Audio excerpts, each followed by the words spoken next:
comment allez-vous? Voici les actualités mondiales. Eh bien, le ciel est devenu rose rougeâtre, une couleur violette, enfin non, plutôt une couleur assez...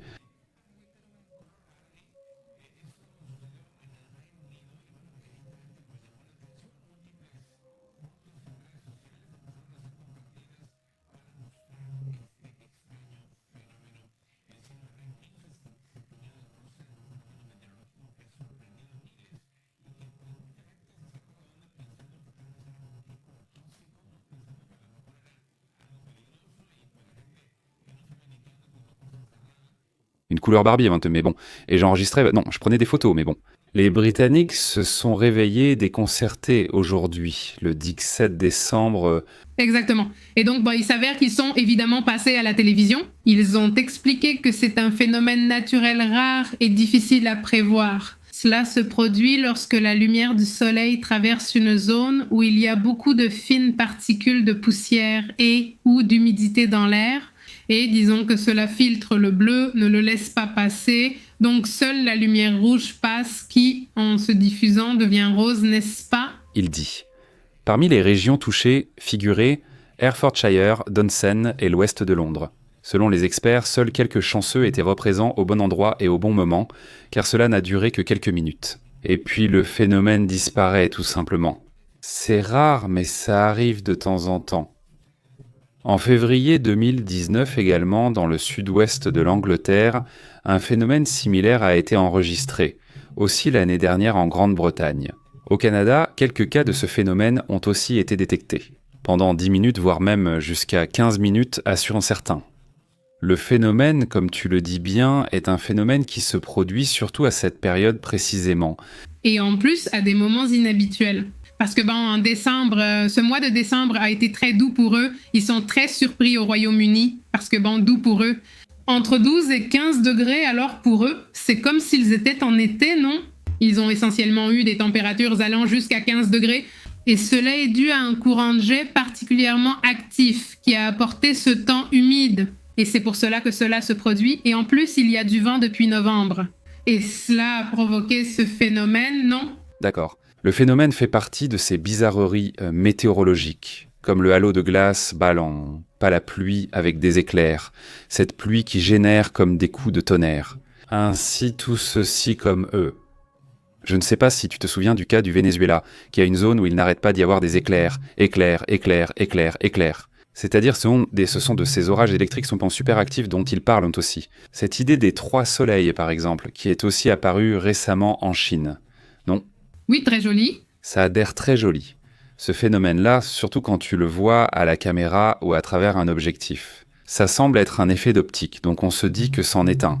Mais les personnes qui l'a... Les gens que je vois? Oui, c'est vraiment étrange, on dirait qu'il y a 3 soleils, c'est bizarre à voir.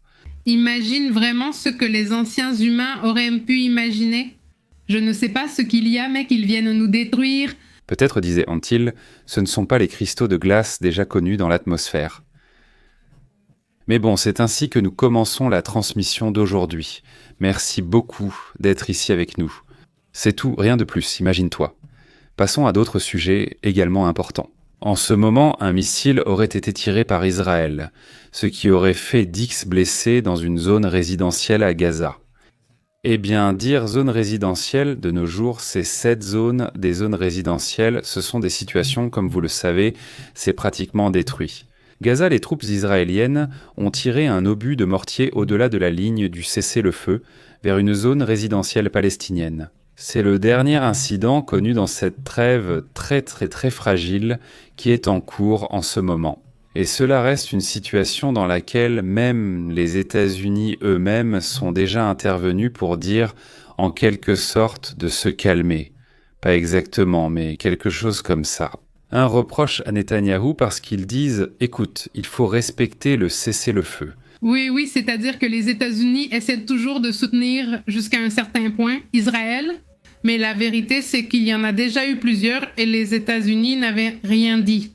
Mais bon, il y a peu de temps, cela a été révélé, cela a fuité par le média Axios du Moyen-Orient, qu'ils avaient déjà parlé directement avec Netanyahou. Eh bien, l'armée affirme que le projectile s'est écarté de sa cible initiale, qui n'a pas été précisée, et a fini par tomber sur une résidence. Il ne semblait pas prévu d'attaquer cette zone, où 10 Palestiniens blessés se trouvaient sans intention de leur tirer dessus. Ils sont dans un état grave. Ils sont dans un état critique, exactement.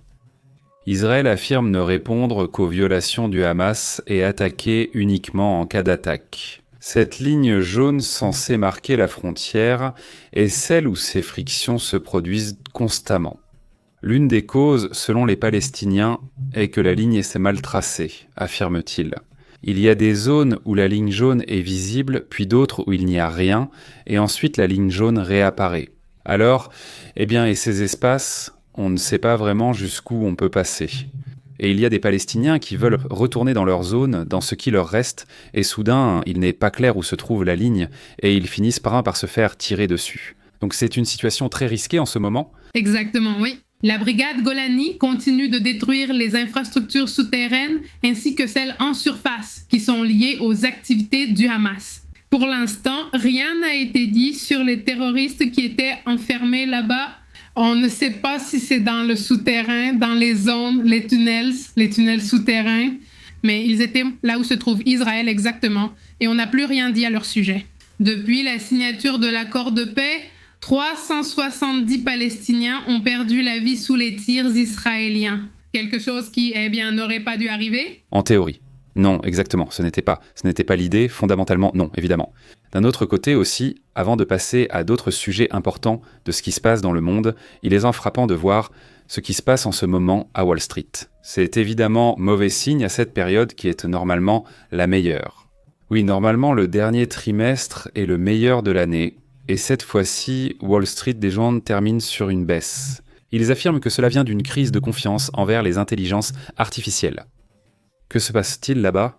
La journée de ce vendredi s'est terminée dans le rouge. Il y a eu une chute d'environ 1,80% à la ZEC et il y a toujours l'incertitude sur l'intelligence artificielle, présente depuis plusieurs mois, n'est-ce pas? L'indice S&P des 500 entreprises a également baissé de 1,15%. Le Dow Jones a chuté de 0,47%, atteignant son niveau le plus bas des 3 dernières semaines parmi ses principaux indices. Les tensions ont augmenté parce que Blue Owl Capital a décidé de ne pas soutenir un investissement américain de 10 milliards de dollars dans des centres de données pour Oracle. Et c'est pour cela que cette chute s'est produite aujourd'hui. Et en même temps, Amazon a chuté parce qu'on a appris qu'il y avait eu des discussions pour investir une somme similaire également dans OpenAI, l'entreprise qui gère ChatGPT. Donc, on ne sent pas que l'environnement soit sûr. C'était comme la tempête parfaite. Beaucoup de petits détails s'accumulent, qui peut-être génèrent de la méfiance. Il y a une sorte de fièvre, comme la ruée vers l'or, mais cette fois pour les chaises. Donc tout à coup, ils sont là. Les attentes sur sa descente sont, disons, très élevées au crétensement et pour l'instant, les progrès sont encore lents. Il n'y a même pas assez d'énergie pour réaliser tout ce qui est prévu. Donc, ils vont devoir attendre quelques années pour que cette attente soit satisfaite. Et ça, ils sont en train de s'en rendre compte en ce moment.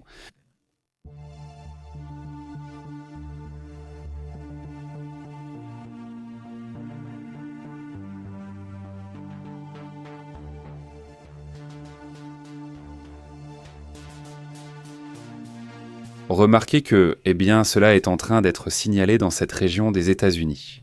Dans la partie centrale des États-Unis, une série de petits tremblements de terre. Nous allons dire dans ce que, non. Cela n'a fait que surprendre, mais on pense qu'une faille pourrait être en train de s'activer dans cette zone. Et cela, évidemment, c'est préoccupant. Cette semaine, il y a eu une séquence où, au début, on parlait d'environ 38 séismes. En ce moment, il y en a déjà 900, laisse-moi te dire. Je vais me concentrer uniquement sur cette zone.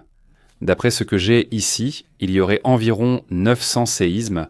900 séismes? Plus ou moins. Cela m'indique en fait un peu moins, car cela inclut aussi ceux de cette région du Texas. Laisse-moi m'approcher un peu plus pour que ça ne les compte pas. Car c'est cette zone qui a l'effet. Mais ça ne me fait pas bien le compte. Voilà, à peu près, là on va seulement à l'Arkansas. On recharge la page une fois de plus, environ la semaine dernière.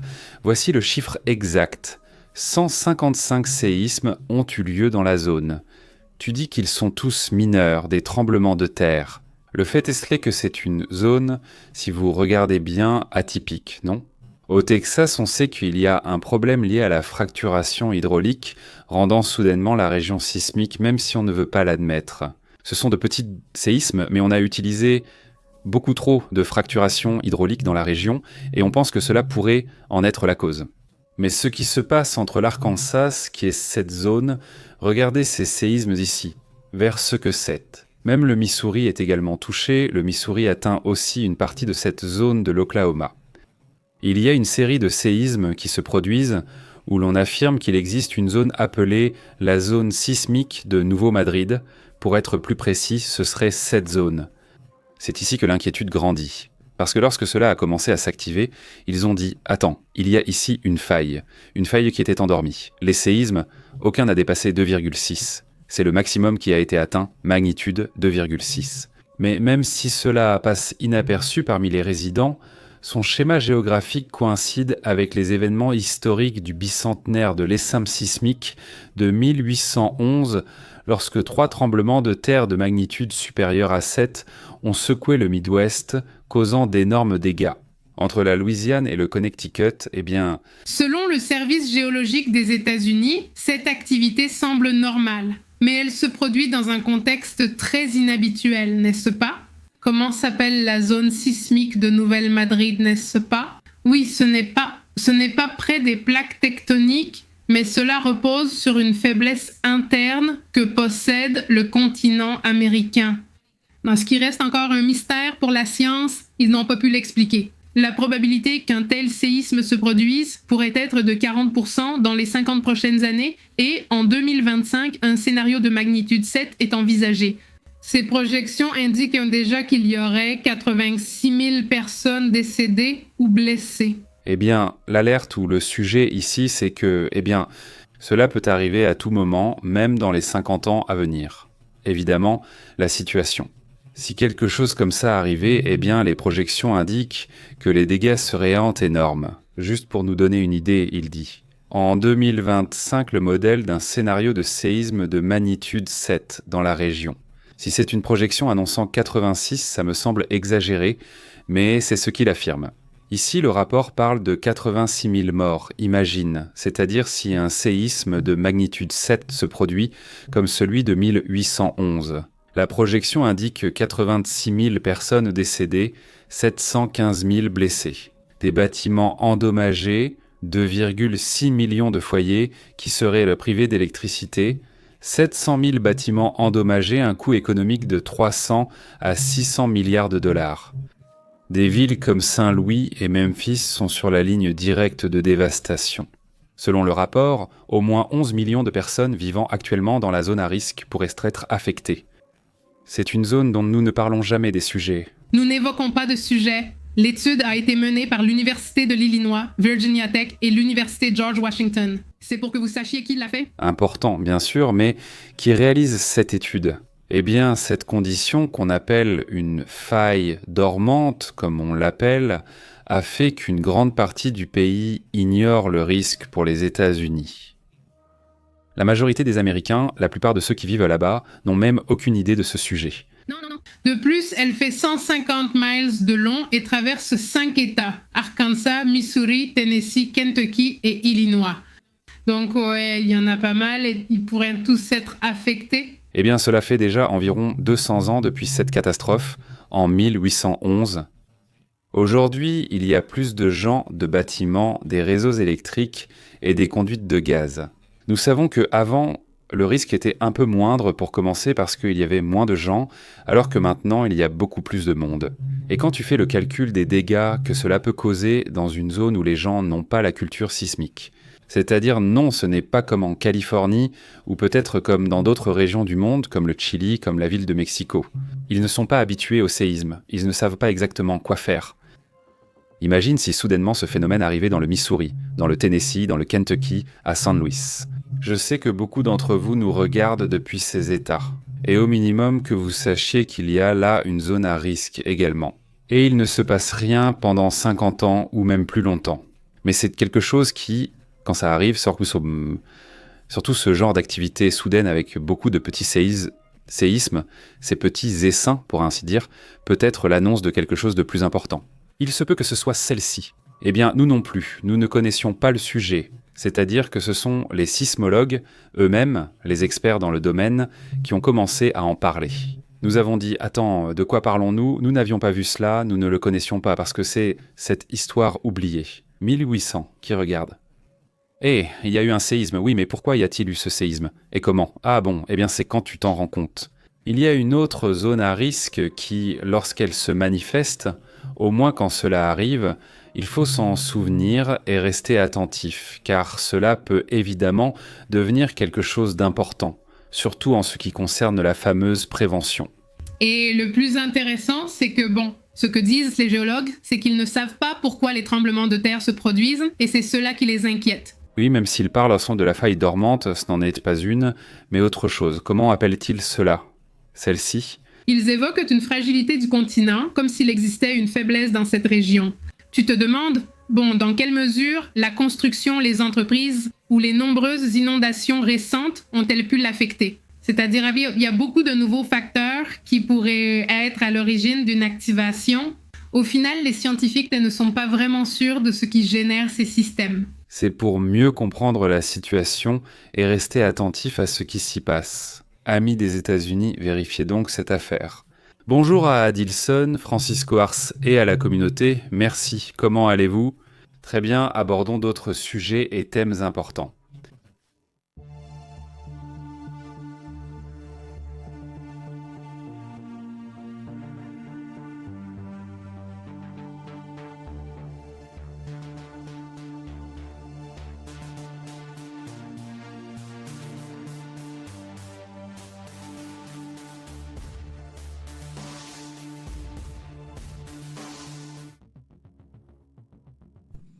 Nous l'avons pris parce que nous avions un président qui peut-être ne le voyait pas, mais ils ne vont pas le faire, nous le voulons de retour.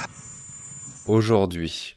Eh bien, le ton change déjà à propos du Venezuela, parce que hier, Donald Trump disait qu'il voulait prendre leur pétrole, leur terre, et je ne sais pas quoi, tant d'histoires. Eh bien, aujourd'hui, il précise déjà à quoi il faisait référence, et il affirme qu'il y a des entreprises qui ont été prises au tête par le gouvernement de Chavez à l'époque. De nombreuses expropriations ont touché des entrepreneurs vénézuéliens, ainsi que des entreprises européennes et américaines.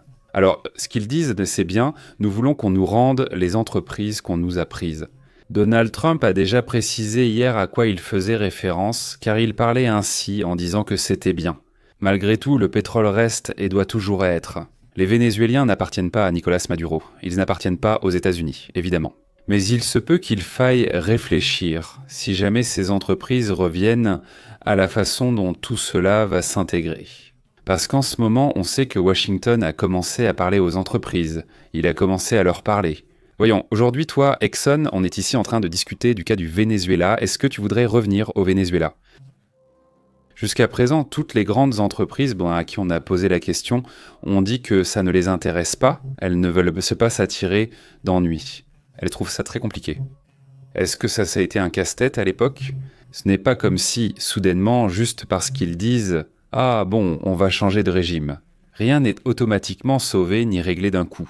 Eh bien non, évidemment les entreprises veulent d'abord voir quel gouvernement va arriver. Quelles seront les conditions, quelles seront les lois, lesquelles. Ils ne vont pas te dire « Oui, je veux venir », bien sûr que non.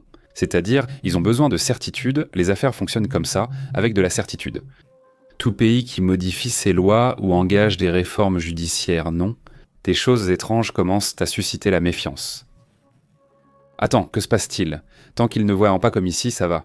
Oui, c'était bien, parfait, alors ils recommencent à faire confiance. Oui, c'est qu'ils trouvent que tout va bien. Le problème, c'est que les choses bougent.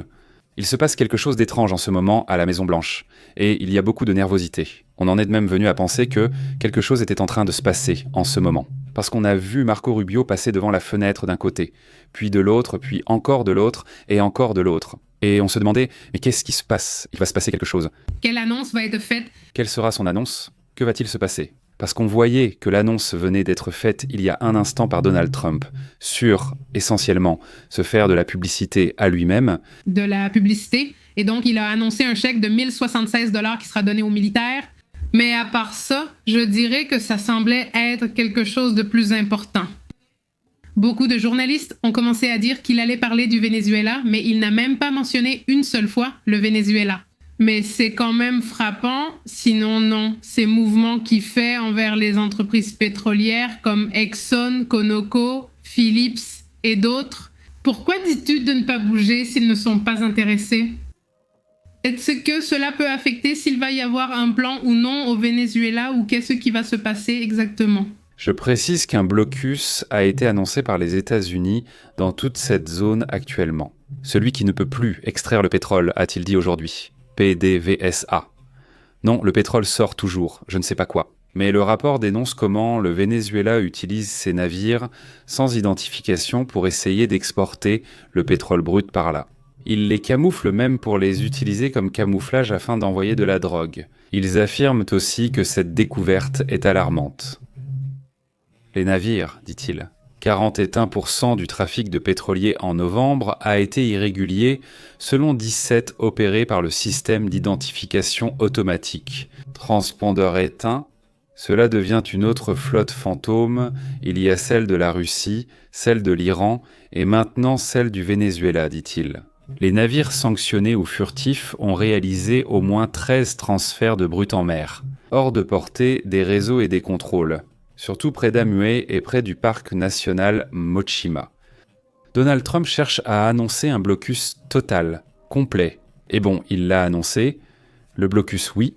Et donc voilà. Cela affecte déjà l'économie du Venezuela, où à cause des blocus, à cause de ce que nous voyons se déployer dans les Caraïbes, cela a déjà affecté le flux de dollars et de crypto-monnaies vers le secteur privé vénézuélien. Il y a déjà une fuite, comme on dit, de dollars et évidemment l'inflation a explosé. Il y a une baisse de la disponibilité des devises, une augmentation du dollar parallèle et une accélération de l'inflation. Dans l'économie où plus de 80% des transactions se font en dollars.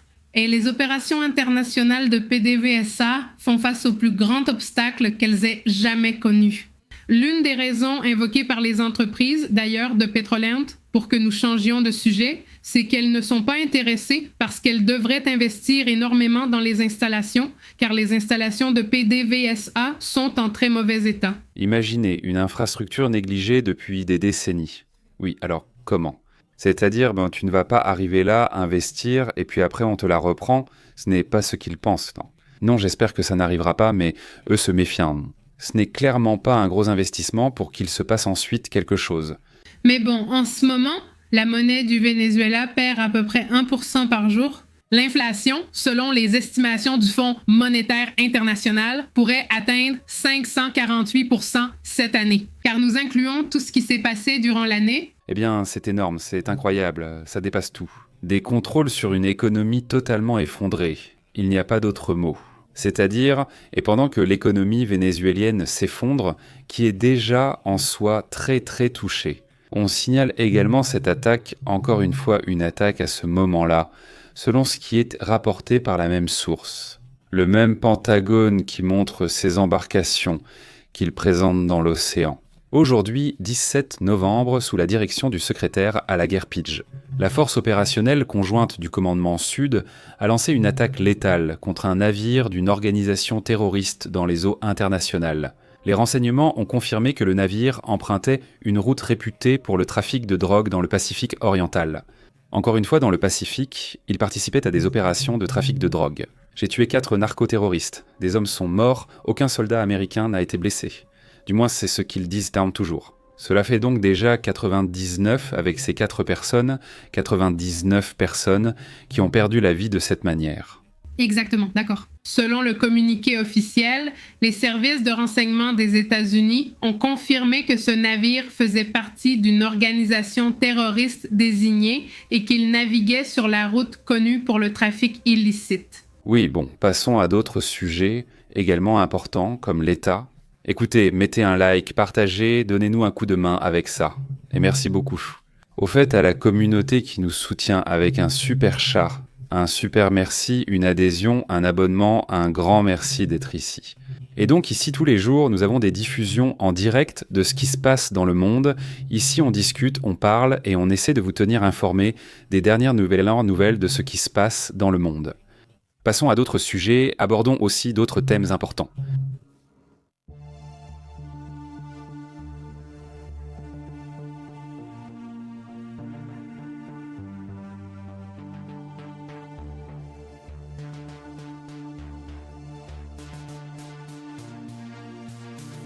Il se passe quelque chose d'étrange en Europe, et pendant que cela arrive, la France est l'une des zones concernées. Peut-être que nous allons être encore plus attaqués. Il parle déjà d'une guerre en Pologne, en Allemagne, en France, de plus en plus impliquée dans une sorte de guerre froide ou de guerre par procuration. Avec de multiples mouvements, il va même y avoir des actions, car en ce moment même, la France enquête sur une ingérence étrangère après une attaque contre un navire de passagers avec un malware de contrôle à distance. C'est-à-dire que la France enquête sur une organisation liée à une, puissance étrangère qui aurait été impliquée, dans ce mouvement. Parmi ces actions qu'ils observent de plus en plus, la France dit qu'elle est déjà en alerte maximale. C'est ce qu'elle déclare après la découverte d'une tentative de piratage hautement sophistiquée sur le ferry Fantastique, propriété de la compagnie maritime italienne Grandi Navi Veloci, alors qu'il était en train d'accoster dans le port de City. Ou 7, je ne sais pas comment on le dit en français. Mais ce qui a été détecté, c'est un cheval de Troie d'accès à distance capable de donner un contrôle total du navire. Imaginez que tout à coup, quelqu'un prenne le contrôle du navire comme ça, tout simplement, non ?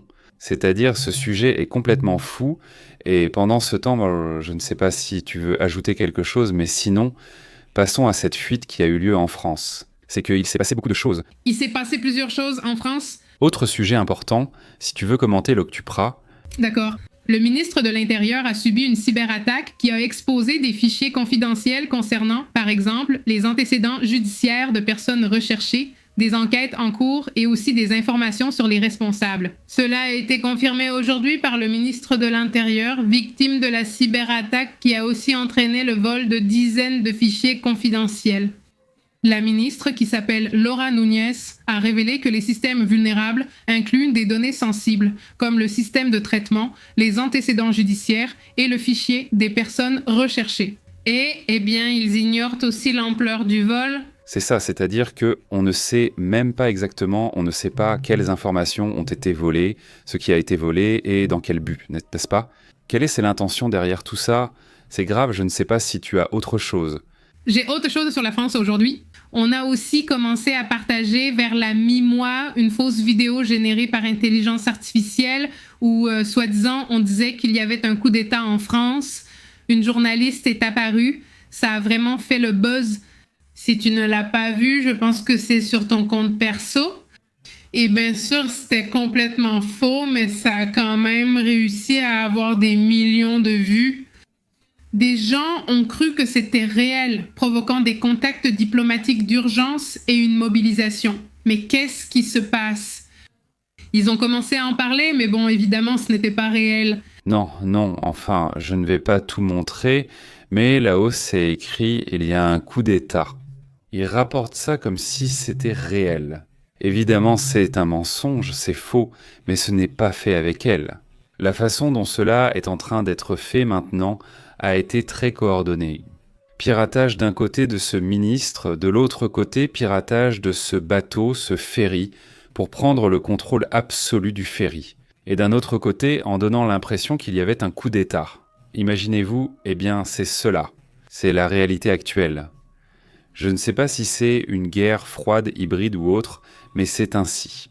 Cette vidéo a commencé à être partagée, surtout sur Facebook, et Emmanuel Macron a dénoncé cela. Il a demandé à Meta de la retirer, mais l'entreprise a refusé pendant 2 jours en affirmant que la vidéo ne violait pas les règles de la plateforme et ils se sont contentés de mettre un avertissement indiquant que la vidéo pourrait avoir été générée par l'intelligence artificielle. C'est un sujet maintenant avec ça, avec Facebook, pas avec Meta, qui ne retire plus, c'est-à-dire qui n'a plus de modérateur. En gros, ils ont décidé de tout laisser passer. Je ne dis pas le contraire, mais il faut quand même avoir un certain bon sens. Et encore plus si c'est le président qui te le demande, tu vois. Exactement. C'est-à-dire quelque chose qui peut provoquer de l'instabilité dans un pays. Je pense que non, il faudra faire quelque chose pour définitivement non. Mais bon, passons à d'autres sujets, à d'autres thèmes également importants.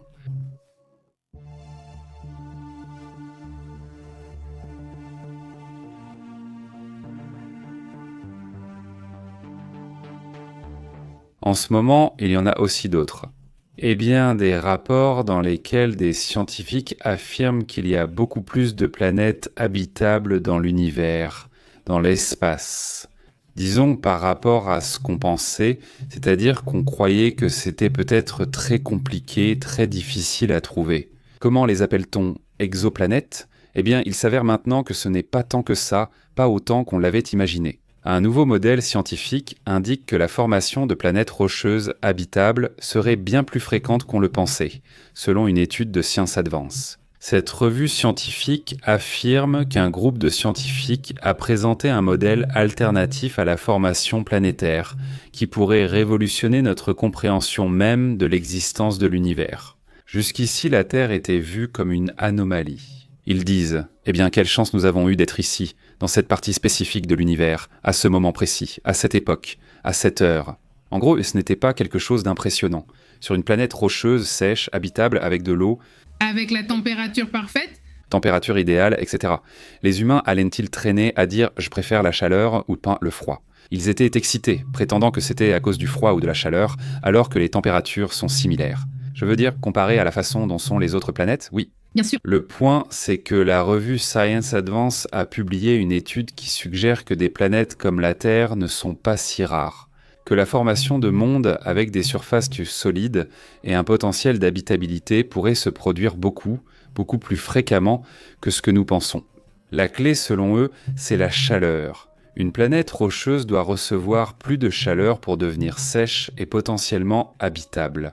Dans le cas de la Terre, l'impact est attribué aux particules radioactives provenant d'une supernova proche. On pensait que cette supernova devait être à une distance précise, assez proche pour l'effet voulu, mais pas trop pour éviter la destruction. Mais c'était une erreur. On se demande, dans notre cas, était-ce vraiment cela? Pour qu'une planète ait cela, ce serait extrêmement rare, mais il n'est pas nécessaire d'être aussi précis. La proposition japonaise, d'ailleurs, vient de scientifiques du Japon. Elle supprime cette distance critique et suggère deux principaux types de transferts: l'injection directe de particules et les synthèses. Synthèse interne causée par l'interaction des rayons cosmiques avec la poussière stellaire. En gros, cela signifie que la marge de la vie est bien plus large qu'on ne le pensait. Cela veut dire qu'il y a beaucoup plus d'exoplanètes habitables, vraiment, disons, que ce qu'on pensait, dit-il. Le modèle dual permet la formation de planètes habitables même avec une supernova à distance, ce qui élargit la possibilité d'exoplanètes. Ainsi, avec ce modèle, il pourrait en observer de nouvelles zones auparavant inexplorées. Car ils n'y croient pas. Il n'y a pas de supernovae où elles sont trop loin, donc pas de vie là-bas. Ils ne vérifient pas ces zones, non. Ici ou de ce côté, non, ici non plus, donc dans toutes ces zones. Il pourrait peut-être y avoir de la vie, non? Donc évidemment, cela va être très intéressant pour la recherche spatiale. Exactement. Notre ego se met toujours en travers du chemin. Parce qu'on croit toujours que si ce n'est pas allé, alors il n'y a rien. Mais non, au final, comme ils disent dans Jurassic Park, la vie trouve toujours un chemin. Trouve un chemin. Exactement. Passons à d'autres sujets importants.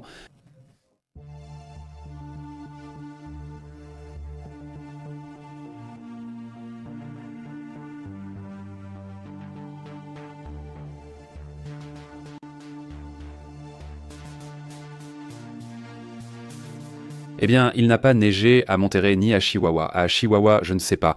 Il est allé travailler dans la Sierra. Mais là où il neige vraiment, c'est en Arabie Saoudite. Là-bas, il fait froid, chaud tout en même temps, et ça, c'est-à-dire l'Arabie Saoudite, encore une fois avec de la neige.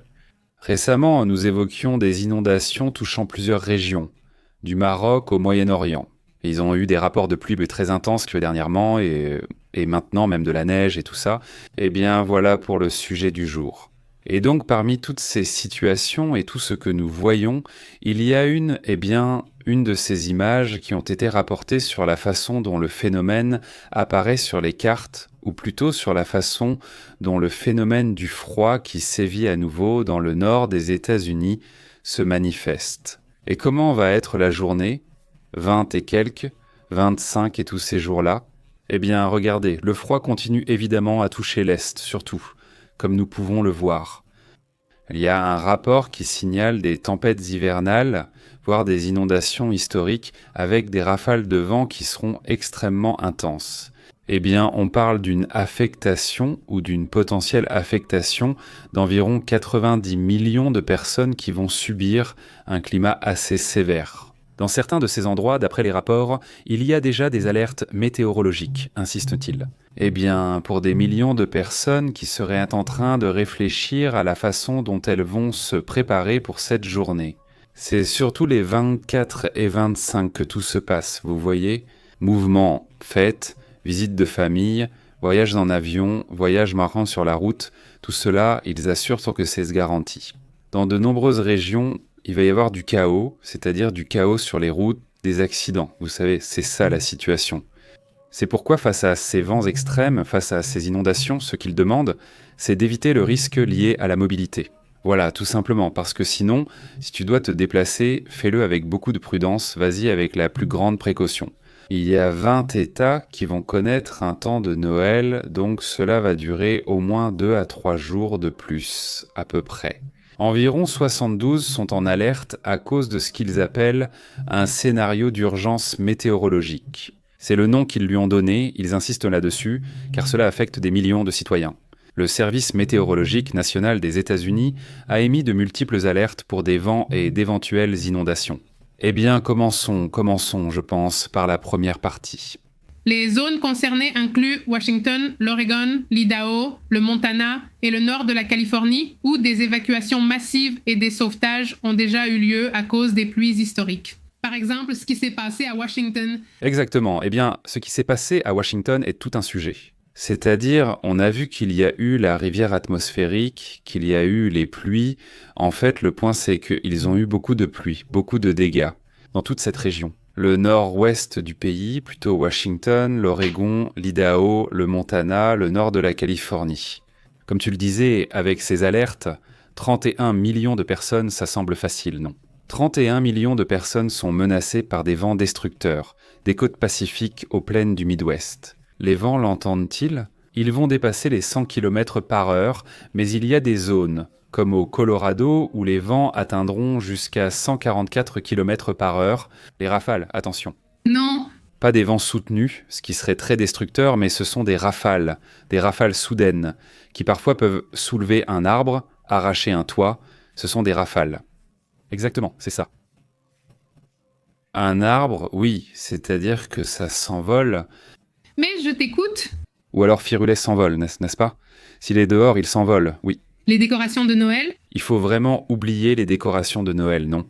Ça va être énorme, les risques. Évidemment, eh bien, ça, ce n'est plus d'actualité. Ce n'est pas vraiment une blague. Mais oui, c'est important. Les hautes plaines, par exemple, ou bien les montagnes rocheuses, font face à des conditions qui, en gros, paralysent de beau les routes. Certaines communautés devraient rester isolées à cause de ce phénomène, n'est-ce pas ? On parle là de conditions extrêmement dangereuses. Et bien sûr, il y a la possibilité de coupure de courant à cause du vent et de la combinaison avec la neige. Le vent, en effet, menace tout ce qui concerne le câblage. Des pannes et des dégâts matériels ont touché des infrastructures critiques, dont l'électricité. Et Washington, donc, qui est l'État qui subissait ces inondations qualifiées d'historiques, compte déjà 100 000 personnes évacuées. Des routes effondrées ont été submergées par les inondations, avec également des menaces de débordement dans d'autres régions de Washington. Exactement. C'est ce que nous voyons aujourd'hui. Oui, voilà la nouvelle neige prévue pour demain et après-demain. Demain, dans 3 jours, le 21, le 22, le 23, le 24 et le 25. Jusqu'à là, ça va jusqu'au 25, c'est-à-dire que la neige sera là, non ? Dans cette zone, surtout vers le nord-ouest, je pensais que la neige irait à l'est, mais elle est partie à l'opposé, vers la côte ouest. Côté ouest, là-bas pour l'instant, à Washington, au nord de la Californie, à un bout du Nevada. Tous ces États, eh bien, avec un peu plus de neige, même si dans certaines zones, il n'est presque pas tombé de neige. Non, comme Christy nous l'a dit, par exemple, là-bas dans l'Utah, non. Elle nous a dit qu'il n'y a rien eu. Eh bien, regarde, cette fois, il se pourrait qu'il en tombe un petit peu. C'est de la neige fraîche, voyons voir. Mais je dis, c'est de la neige fraîche. Ah, regarde, je dis, voyons voir si ça lui arrive un peu, mais au moins ici, je me suis déjà éloigné. Écoute, mais je me suis déjà éloigné. Je suis déjà parti jusqu'au premier jour, c'est-à-dire, je suis déjà parti jusqu'au premier jour, jusqu'au jour 1, jusqu'au 25. C'est jusqu'ici. Oui, d'accord, là, il n'y a presque rien qui touche l'Utah. Mais pour le 31, la neige s'étend un peu plus. Le Colorado va vraiment avoir plus de neige. Le Wyoming, l'Idaho, toute cette région, il semble qu'il y aura plus de probabilité de chute de neige. Pour toute la communauté qui vit à Washington, à Seattle, pour toute cette région de l'Oregon et de la Californie, soyez attentifs à cette situation. Il y a aussi d'autres États plus vers le Midwest, comme le Kansas, le Missouri. Toute cette région risque des chutes de neige. Et allons jusqu'au nord-est, donc le Maine, en allant vraiment vers le nord. Pratiquement au Canada, c'est là qu'il peut y avoir des chutes de neige.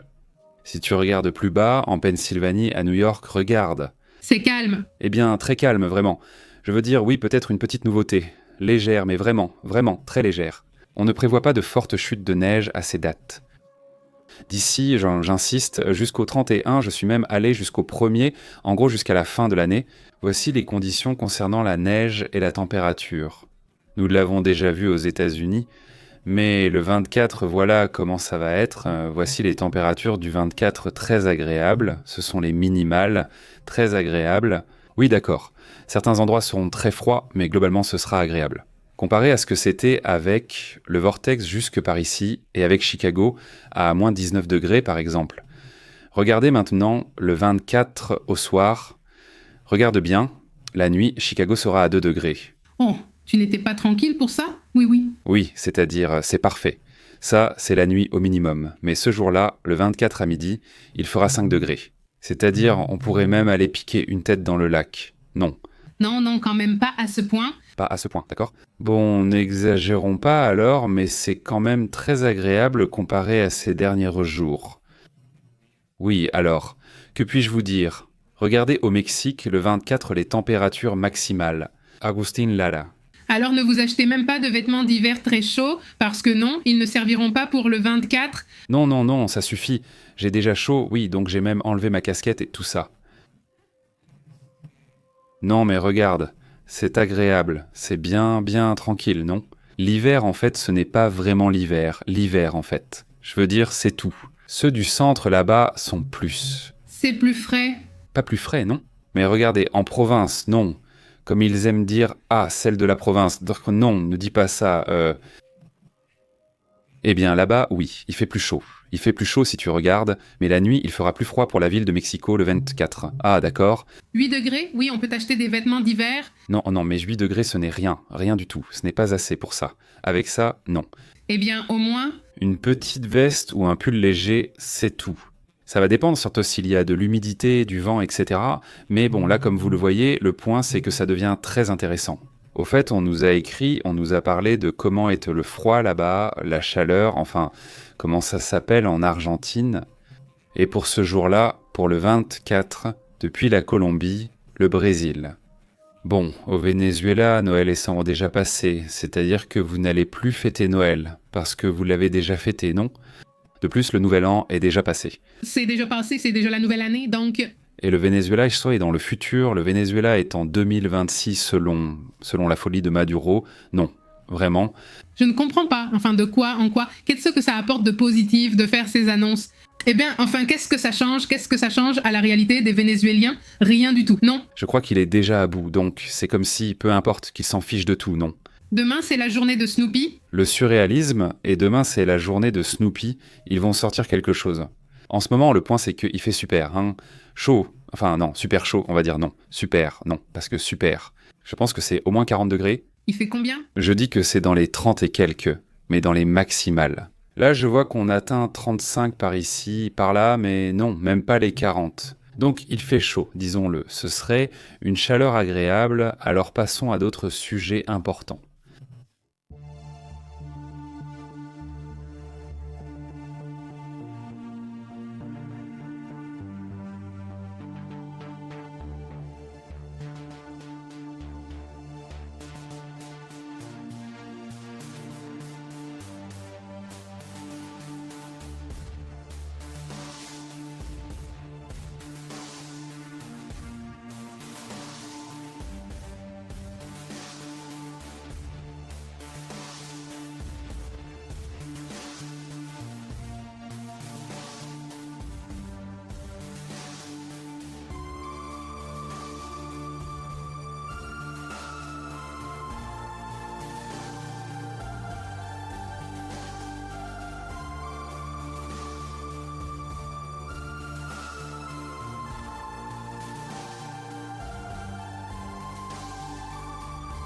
voyez, il y a 2 rapports que je trouve très intéressants qui concernent la planète. L'un d'eux porte sur les températures dans l'Arctique.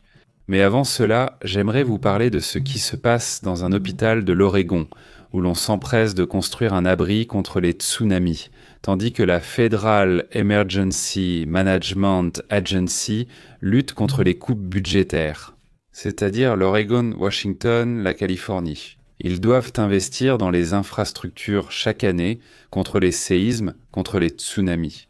Tôt ou tard, cela arrivera, peut-être pas à notre génération ni à la suivante. Il faut agir correctement, surtout si tu sais qu'il y a un problème, non? Il faut agir pareil dans certaines zones du Guerrero.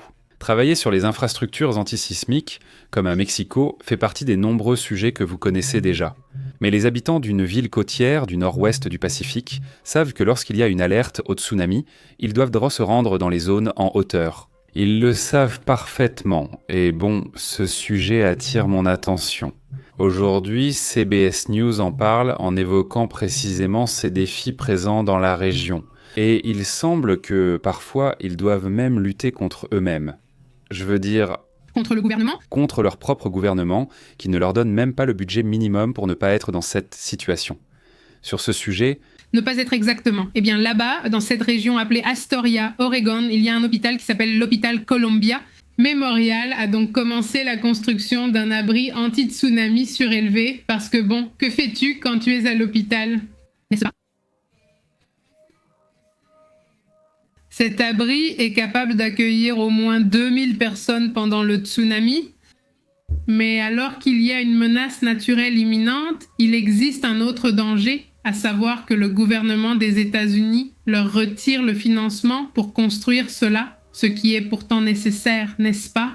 Au bout du compte, ce n'est pas un caprice, ce n'est pas un endroit pour aller danser, c'est un lieu pour protéger la vie des gens. Au cas où il y aurait un tsunami, eh bien c'est une possibilité qui arrivera à un moment donné. C'est-à-dire, ce n'est pas que ça n'arrivera pas, ça arrivera un jour. Ça va arriver exactement. Donc ici, il y a un gros pari. Franchement, je trouve ça très bien qu'ils se préparent. Ce refuge anti-tsunami, le bâtiment de 5 étages, ancré jusqu'au lit rocheux, est un abri surélevé pour environ 1900 personnes où il y aura de la nourriture, de l'eau, des tentes, des fournitures. Pour les 5 jours qu'ils pourraient attendre avant de recevoir de l'aide, les patients aux étages supérieurs, des générateurs au 4e niveau, au cas où l'électricité serait coupée, des services renforcés. Bref, il sera super bien préparé. En zone en hauteur, j'insiste pour soigner les blessés et accueillir 1900 réfugiés. Ça me paraît ? C'est super bien, très bien. Oui. Oui, mais la vérité, c'est que le gouvernement des États-Unis est vraiment dur. Il veut aussi supprimer une zone, un bureau chargé de tout ce qui concerne le climat. Oui, ils souhaitent les supprimer car ils disent ne faire que cela. Exagérer avec le changement climatique. Eh bien, les faits sont les faits, mais ils ne veulent pas les entendre. Regardez, voilà pourquoi. Passons au rapport suivant, parce qu'il y a justement un rapport de la NOAA qui fait partie de cela. De ces agences, donc, qui, se sont consacrées pendant des années quand elles ont enquêté sur toute cette situation. Il ne s'agit ni de républicains, ni de démocrates, ce sont juste les données fournies. C'est juste que ce Trump ne représente pas les États-Unis, il représente les entreprises ou certaines entreprises des États-Unis. Surtout les plus polluantes. Eh bien, ils apportent ce discours voulant dire que l'écologique c'est mauvais, que l'écologique c'est ceci, c'est cela, ce n'est pas bien. On ne peut plus employer dans les rapports le terme réchauffement climatique. Rien de tout cela n'est utilisable. Ils sont dans le déni à la Maison-Blanche. Et regardez, en même temps, la National Oceanic and Atmospheric Administration, même si elle dépend du gouvernement et tout, continue de publier les rapports comme il se doit. Selon eux, l'Arctique s'est réchauffé plus de 2 fois, plus vite que le reste du globe. C'est-à-dire, et ici nous vous en parlons depuis quelques années, que la planète ne se réchauffe pas de la même manière partout. Heureusement pour nous, car ceux qui vivent déjà dans des zones chaudes, déjà tempérées, si ici cela nous affectait de la même manière que l'Arctique, ici il ferait 60, 70 degrés, on serait en train de rôtir. Il serait déjà impossible de vivre ici, non ? Donc, mais heureusement je dis que ça se réchauffe dans différentes zones. D'après ce qu'ils rapportent, des zones comme l'Arctique se réchauffent 6 fois plus que, par exemple, d'autres zones comme près de l'équateur. Donc cela parle aussi des équilibres. L'Arctique déclenche toutes les alertes climatiques dans le nouveau rapport de l'Administration nationale océanique et atmosphérique des États-Unis qui confirme que la région polaire autour du pôle Nord vient de connaître son année la plus chaude depuis le début des relevés. Et, d'octobre 2024 à février et septembre 2025. La température moyenne de la surface de la mer Arctique a dépassé de 13 degrés Fahrenheit la moyenne de 1991 à 2020. Et il s'agit de la température la plus élevée enregistrée dans la région au cours des 125 dernières années. La glace de mer hivernale a atteint son extension maximale annuelle, la plus faible en près de 50 ans, selon les satellites. Et le minimum annuel de septembre a été le 10e plus bas jamais enregistré, lorsque la quantité de glace est minimale. Eh bien voilà, c'est ça le problème. Quelque chose de plus sur le sujet, bon. Le rapport de la NOAA décrit également une transformation radicale de l'écosystème, car il y a évidemment des animaux qui dépendent de ces plantes. La glace, par exemple, le pergélisol, les étés plus longs rendent la toundra plus verte, tandis que les glaciers et les calottes glaciaires fondent à un rythme alarmant. Au Groenland, qui n'est pas vraiment dans l'Arctique mais très proche, on voit déjà que c'est devenu vert. C'est quelque chose de très étrange même pour les Groenlandais eux-mêmes, car ils disent que tout est en train de disparaître. Ils utilisent divers noms pour la glace et affirment que certains types nécessaires ont disparu ou sont désormais très rares. Alors, le Groenland, d'ailleurs, a perdu 129 milliards de tonnes de glace rien que cette année. Rien qu'en 2025, les glaciers scandinaves enregistrent aussi leur plus grande perte de plus. Faites attention à cela, parce que la glace qui se trouve, par exemple, sur le Groenland, est sur la terre ferme. Donc si le niveau de l'eau change exactement... Si le niveau de l'eau change, c'est parce que la glace, elle, ne change pas, n'est-ce pas ? La glace qui est là-bas dans la mer, si elle fond, ça ne change rien, c'est-à-dire rien ne change. C'est comme si tu mets un morceau de glace dans un verre et que l'eau fond, le niveau ne va pas monter. La glace, c'est comme ça, c'est-à-dire ça monte très légèrement, mais en réalité, ça reste pareil. Mais si la glace est à l'extérieur et que tu la mets ensuite dans l'eau, évidemment, le niveau va monter. Alors, c'est ce qui se passe avec le Groenland, certaines zones de l'Antarctique et d'autres régions où l'eau était sur la Terre, pas dans la mer. Elle n'est pas comptabilisée dans la mer, donc quand elle le sera, évidemment le niveau va monter, n'est-ce pas ? Il faut aussi en tenir compte. Passons à d'autres sujets importants comme l'État. Salutations Pantherita, FJ Francisco Arce. Cette chose ne revient pas, n'est-ce pas ? De la tapatia ? Comment vas-tu ? Très bien, allons-y. Eh bien, Noah, n'est-ce pas ? Quand tu dis Noah, moi aussi je me souviens de ça, du Noah de Juan Gabriel. Regarde ce qui se passe. Il se passe un phénomène très curieux, où il y a un phénomène parmi les jeunes qui écoutent beaucoup de musique de Juan Gabriel, de José, de la musique qu'Astrid et moi n'écoutions même pas, par exemple. Et je veux dire, ce n'était pas de notre génération, c'était celle de nos parents, pas la nôtre, surtout José Puma. N'est-ce pas pour tout le monde ? Et à chaque fois, ça nous fait beaucoup rire parce que ça arrive comme ça. Des jeunes de tous les styles, certains très frais, d'autres, disons, apparemment rockers, enfin, ils semblent venir de différents genres musicaux et ils vont écouter la musique de cette époque. Je trouve ça vraiment fou. Notre fils aîné de cette génération a demandé l'autre jour à la maison « C'est bien cette musique, c'est de qui ?» De celui qui fume beaucoup, comment il s'appelle ? Alberto Vasquez. Je veux dire, il a une sacrée voix, vraiment, il a une voix impressionnante et je l'ai même réapprécié. J'ai reconnu qu'il chante très bien, je ne l'avais pas remarqué avant. Il a des chansons d'ailleurs, en anglais, qui n'ont rien à envier aux chanteurs stars, c'est-à-dire vraiment, il a une sacrée voix. C'est intéressant, non ? Que ça reprenne, non ? Oui. Exactement, c'est que vraiment, moi...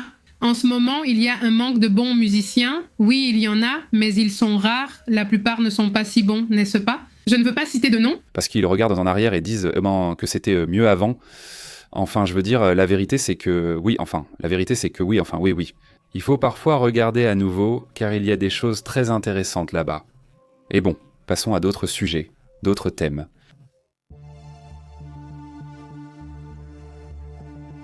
Tout d'abord, saluons une personne, Brenda, qui nous regarde depuis la Thaïlande. Tu te rends compte où ? Je pense que c'est la première fois. Je doute qu'il y ait eu des visites de Thaïlande avant. Mais qu'il soit dans le chat et commente. mais qu'il nous commande depuis la Thaïlande. Franchement, écoute, Brenda, et comment ça se passe? Comment est l'ambiance en ce moment avec ce qui se passe au Cambodge? comment veux-tu que je te dise ce que je pense? Il n'y a que juste à la frontière? Je pense que c'est seulement à la frontière, pas ailleurs en Thaïlande ni au Cambodge. Ils sont dans leur monde bien sûr, mais j'imagine que ceux qui sont à la frontière sont plus inquiets, n'est-ce pas? Je suppose, mais laissons Brenda en parler si elle le souhaite. Dit Omar Hernandez. Le sujet se divise donc en 2 parties. D'accord, laisse-moi vérifier. Ça commence bien par un I. Je ne vois pas l'autre commentaire, donc je suppose que c'est le seul, dit-il. Oui, Eric. Le rouge a eu une vision du futur, et c'est pour ça qu'il l'a appelé Groenland, ce qui signifie terre verte, parce que c'est comme ça Greenland. Oui. Oui, c'est vrai, tu as raison. Avec cette tromperie, il a piégé les Vikings pour qu'ils s'y installent. Salutations, salutations. Oui, excellent. Ah, Tu dis qu'il a menti en appelant Groenland pour faire croire que c'était vert? C'est ça? regarde, messieurs. Eh bien, Groenland, oui, parce que en fait, ils en parlent dans la série Vikings. Oui, enfin, ils montrent de ça que tout le monde arrivait au Groenland tout excité, En croyant que c'était vert? en pensant que c'était un endroit très beau, parce que c'était vert. Enfin oui, c'est très beau. La vérité, c'est que si on me demande, mais pour y vivre, c'est autre chose. Et surtout pour vivre à cette époque où tu arrives et qu'il n'y a même pas d'arbres, enfin, de quoi vais-je vivre? Ici, la série est vraiment bonne, celle des Vikings. Cette partie fait partie de mes moments préférés. Au fait, écoutez, aujourd'hui, nous sommes allés au musée d'histoire et ils ont ceux qui sont ici. À Monterrey, il y a une exposition du photographe Ijolet. Manuel Bravo, n'est-ce pas? Manuel Bravo. Excellente. Et en plus que c'est aussi dans la zone qui appartient au MUN, n'est-ce pas?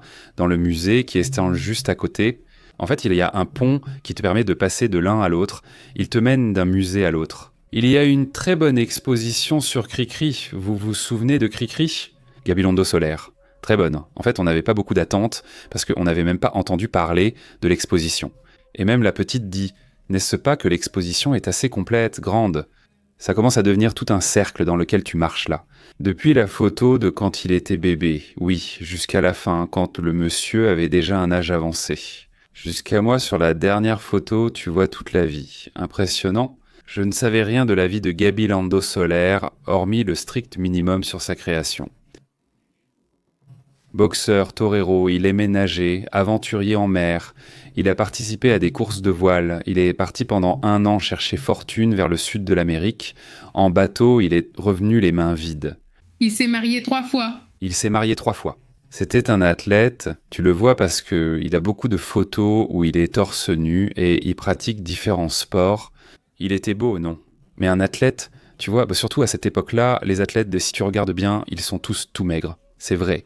Je veux dire, ce sont des athlètes un peu bizarres en soi, mais pas comme ceux d'aujourd'hui, non? Donc très marqué, tu vois, on dirait carrément un James Bond. En gros, il n'a pas tout fait dans le passé et il n'a pas fini, par faire de la musique pour les enfants. En gros, non. Et il a aussi eu de nombreuses histoires très intéressantes.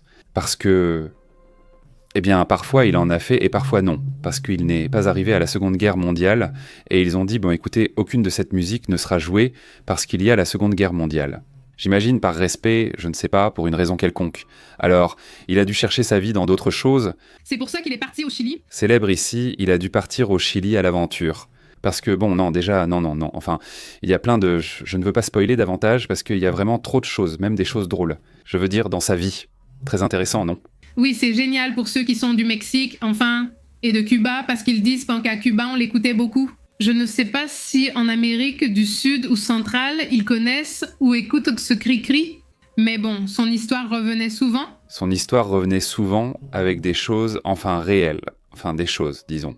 Par exemple, il y a la médaille du grand-père, une médaille que lui a donnée Benito Juárez. En somme, la muséographie comporte de nombreux aspects très jolis. Oui, Orizaba, exactement. Il dit d'Orizaba de Veracruz, c'est un concitoyen. Il est d'Orizaba, Veracruz. C'est exact, dit Brenda, elle affirme avoir raison, mais seulement à la frontière. En parlant de la Thaïlande, bien sûr, il dit « Ici, à Pattaya, tout est très calme, merci beaucoup, salutations ». C'est super d'avoir l'info directement de Thaïlande. Merci beaucoup. Sur ce point, écoute Maria. J'ai un neveu de 15 ans qui parle à peine espagnol, mais il aime la musique de José Alfredo Jiménez, de Rosé, et uniquement ce genre-là. Oui, ça me choque. Tu sais ce qui arrive de plus en plus? Il y a sur YouTube, comment ça s'appelle? Des critiques de voix, non? des gens qui sont professeurs, qui donnent des cours et qui ont créé ce genre de chaîne où ils regardent des vidéos et disent « Waouh, c'est super bien » ou peu importe. Il y a par exemple un groupe des États-Unis et d'autres pays qui aiment regarder José et le critiquer. Par exemple, cette vidéo triste du concours, je ne me souviens plus comment s'appelle ce concours qui se fait à Loti. Loti. Ah, non, non, non, Loti est d'ici. Loti est de la base du Chili, c'en est un autre. Bon, je ne suis pas sûre de quel prix il s'agit, mais là où il gagne la deuxième place, en fait, celle qui gagne la première place, je ne la connais même pas. José? Pour lequel tout le monde, je ne suis pas d'ici, il me semble que c'est Loti, il me semble. Là, on nous le dit ici. Mais bon, la question c'est qu'ils aiment regarder des vidéos emblématiques de ces chanteurs mexicains et ils font la critique et ça marche toujours très bien pour eux, c'est vrai. Aujourd'hui, oui, Francisco et ce Manuel Alvarez, bravo d'être dans le domaine de la photographie, eh bien j'ai eu l'occasion d'étudier un peu sur lui. Mais ce n'est pas la même chose de voir les images déjà exposées dans un musée en grand nombre, toutes organisées par date et tout. C'est-à-dire, cette partie-là n'était pas mal non plus, elle est plus courte que celle de Cricri, mais très bien réalisée. La sélection des photos. Et donc, un monsieur qui a vécu 100 ans, c'est-à-dire, il a vraiment vécu 100 ans, et il a beaucoup voyagé, surtout à travers le Mexique. Alors, tu vois une vision d'un monsieur très moderne de mon point de vue, c'est-à-dire innovant pour moi parce qu'il montre des images que même aujourd'hui, beaucoup de photographes n'oseraient trop pas montrer. C'est vraiment différent et génial, honnêtement. Il l'enregistre comme... Eh bien oui, il a montré. Un Mexique avec lui ou sans certains photographes très spécifiques, on ne le connaîtrait pas, on n'en aurait qu'une vague idée. Et lui, par exemple, il montre l'image d'un lacandon de 1940 ou 1930, je ne sais pas, en train de chasser, un lacandon en train de chasser.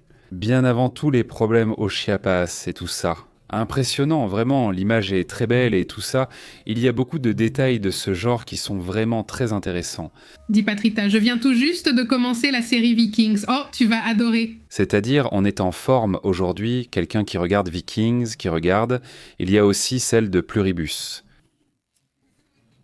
Sous la douche, je chantais, moi qui ai été tempête, volcan. Écoute! Mais ça a tellement marché que maintenant il y a des mèmes. Oui, mais Canyon, ils utilisent beaucoup la musique de cette époque. Et je pense que c'est aussi pour ça, non. Les jeunes les écoutent, les cherchent, et ils aiment ça. C'est bien. Franchement, moi et José non plus, on n'écoutait pas trop, mais dernièrement, comme ils passent dans les mèmes, je ne les ai pas cherchés. J'étais dans la chanson. Et c'est ce que je fais, sans suivre de chaîne vocale ni rien de tout ça. Mais tout à coup, tu vois une analyse de quelqu'un qui cartonne. Aussi. Parce que non, pas seulement des anciens, mais aussi des nouveautés. Voyons, j'adore, c'est top. Par exemple, la rousse, oui, vraiment génial. Je n'ai pas vu l'analyse moi-même, juste ce qu'on m'a montré. Par exemple, l'autre jour, j'ai vu une analyse similaire. Mais en espagnol, il y en a un qui en fait une de A. Bon, déjà, quand on commençait à l'entendre, est-ce qu'il y a celle en espagnol dans celle-ci ? Rosalia. Rosalia, oui, c'est-à-dire ils en font une parce que, eh bien, Rosalia est un peu dans le secteur reggaeton, non ? Alors, je me disais, bon, 2, 3, et j'aime bien, mais c'est un plaisir coupable. Donc, je ne l'exprimais pas beaucoup, et quand j'ai vu l'analyse, tu voyais que sa musique a vraiment beaucoup de profondeur. Je me suis dit d'écouter, alors je l'ai fait. Car soudain, tu te dis que ce genre, non, et tu le bloques. Oui, pour le reggaeton, c'est assez mélangé, pas seulement... Non. Quand tu regardes l'analyse, ce n'est pas ça. Il apporte des choses folles et différentes du reggaeton classique, mêlant flamenco et nouveauté, vraiment génial. Franchement, c'est vraiment cool. Mais ça, c'est Francisco Lotiste. Mais vous savez que je ne peux pas trop chanter ici les chansons de José. Pépé commence à me dire que ça sent le Bacardi. Oui, c'est que j'ai l'impression que quand il commence à parler de Bacardi, il dit ceci, il dit. Mon père était ami avec Alvarez Bravo. Tu te rends compte comme c'est génial que ton père était quelqu'un de très actif. Non, avec tous les artistes de l'époque, c'est vraiment génial, non ? Maintenant, oui. Du départ de l'astronome amateur passionné de voilier, de corrida, c'était impressionnant. Oui, tu sais qu'il a une photo avec ses amis astronomes. Et alors, ils mettent là parce qu'ils ajoutent dans du texte. Et ils lui ont donné un titre honorifique. Oui, et ils ont des textes, des commentaires qu'il faisait sur toute sa vie. Alors, par exemple, il y a une photo de lui à 14 ans, habillé très élégamment, comme un monsieur, et avec une cigarette à 14 ans. Ils le mettent dans le commentaire, comme pour la muséographie. Je pense qu'un membre de sa famille, ou quelqu'un comme ça l'a fait, et ils disent « Voilà, chic, Fonsignaran, voici le Gavilando ». À 14 ans, il se croyait très élégant. Il écrit cela et tout prend un ton comique, toute la muséographie aussi. Par exemple, dans celle-ci, où il est avec les astronomes, il y a une anecdote où il les appelait les astrofous. Astriloques. Aïe. Je ne viens pas de t'inventer, c'est juste que le nom est difficile à pirater et celui-ci, par exemple, Pépé, non, Astriloca, tu ne te vois pas bien, Astriloca. Comme ça, c'est super, aïe, merci, oui, c'est super, celui-ci est parfait.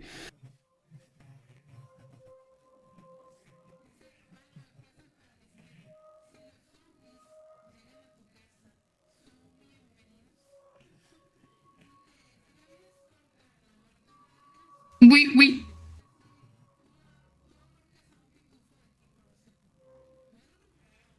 Et super, merci beaucoup Noël, merci beaucoup pour le super chat. Et qu'est-ce qu'il dit? Il dit Pepe. Salut mon neveu Junior qui vient de Cancun à Yakima pour ramasser les dollars sous cette chaleur de l'État de Washington. Changement de climat d'un coup, il dit. Très bien Noël. Eh bien, salutations Noël et salutations à ton neveu, j'espère que tout le voyage lui conviendra, non? Portez-vous bien. Et merci beaucoup au fait pour le super chat. Il dit que le père de Navarra se propose pour l'histoire. Si un architecte meurt, il passe dans l'autre dimension. Si le roi pète, c'est un gaz noble. Si la piscine est profonde, la mer est Toyota, eh bien oui. Eh bien, ça pourrait être excellent. Papa de Navarre, comment vas-tu? Tu dis? Merci beaucoup aux nouveaux membres. Gerardo. Ansaldoa. Excellent Gerardo, merci. Bienvenue. Salut à tous, merci, il dit. Des phrases pour l'histoire. Tu l'as lu? Non? Déjà lu? Excellent, je crois que oui. On en parle très activement. Ce n'est pas tout, c'est tout. Elle dit à chaque fois, combien de fois Despacito a-t-elle été écoutée? 60 milliards de fois la chanson la plus jouée au monde. J'ai vu comment ils l'ont composée dans Pegasus. Elle est entraînante, c'est intéressant. J'ignorais qu'ils avaient publié l'histoire de sa création. Je vais regarder. Hein, ce que tu viens de dire m'a rappelé ce truc avec Cricri et tout ce sujet. Au final, ils ont la plaque YouTube, ils ont les deux plaques, celle des 100 000 abonnés et celle du million d'abonnés. Alors on est allé sur la chaîne, c'est-à-dire, il y a une chaîne officielle de Gabilondo Solaire et rien d'autre. Celle de En la contra que le raton vaquero. Ce sont 300 millions sur plus de 360, non. 360 millions de vues impressionnantes. Non, enfin ici je dis, mais je veux dire, ce sont plus de 300 millions de vues. Il en a beaucoup dans cette vidéo de Disney. Oui, le petit rat. Oui, mais tu dis... Enfin, il a encore pas mal de succès. Regarde. C'est-à-dire que malgré... La souris cowboy, ils la mettent tout le temps dans toutes les maternelles, mais pas toujours, pas à toutes les présentations. Les enfants, la souris cowboy. Un cowboy. Dit Martin. Tension entre les États-Unis et le Venezuela. Maduro ordonne à la marine vénézuélienne d'escorter les pétroliers. Oui, mais qu'est-ce qu'ils vont faire? Ou qu'est-ce qu'ils vont faire? Ils vont partir avec 18? Des navires, qui selon moi sont 18 navires qui sont là en ce moment. Ils observent, disons. Ils se sont placés pour bloquer les navires, pas pour les surveiller ou les empêcher de sortir. Comment on part de là? Du Venezuela? Alors oui. Eh bien non, je ne pense pas qu'il y ait grand-chose à faire, mais il y a des tensions. Des tensions. Eh bien, tant qu'il ne se passe rien, tant que ce n'est pas à un certain point, non. Salutations à Omar Hernandez, qui a déjà réactivé son abonnement. Ah non, Omar n'était pas membre. Ce n'est pas nouveau. Bienvenue, Omar. Et bon, déjà, Panterita, salutations. Ici, Umberto Garza Astrilocadi, c'est magnifique, je t'ai entendu. Écoute, aujourd'hui, on discute avec nos enfants du fait qu'il est très facile de partir soudainement, les parents, et aujourd'hui, chacun fait quoi? Il ne donne plus les prénoms parce que le grand-père s'appelait comme ça ou autre chose, et il donne des prénoms dont il est très facile de se moquer, n'est-ce pas?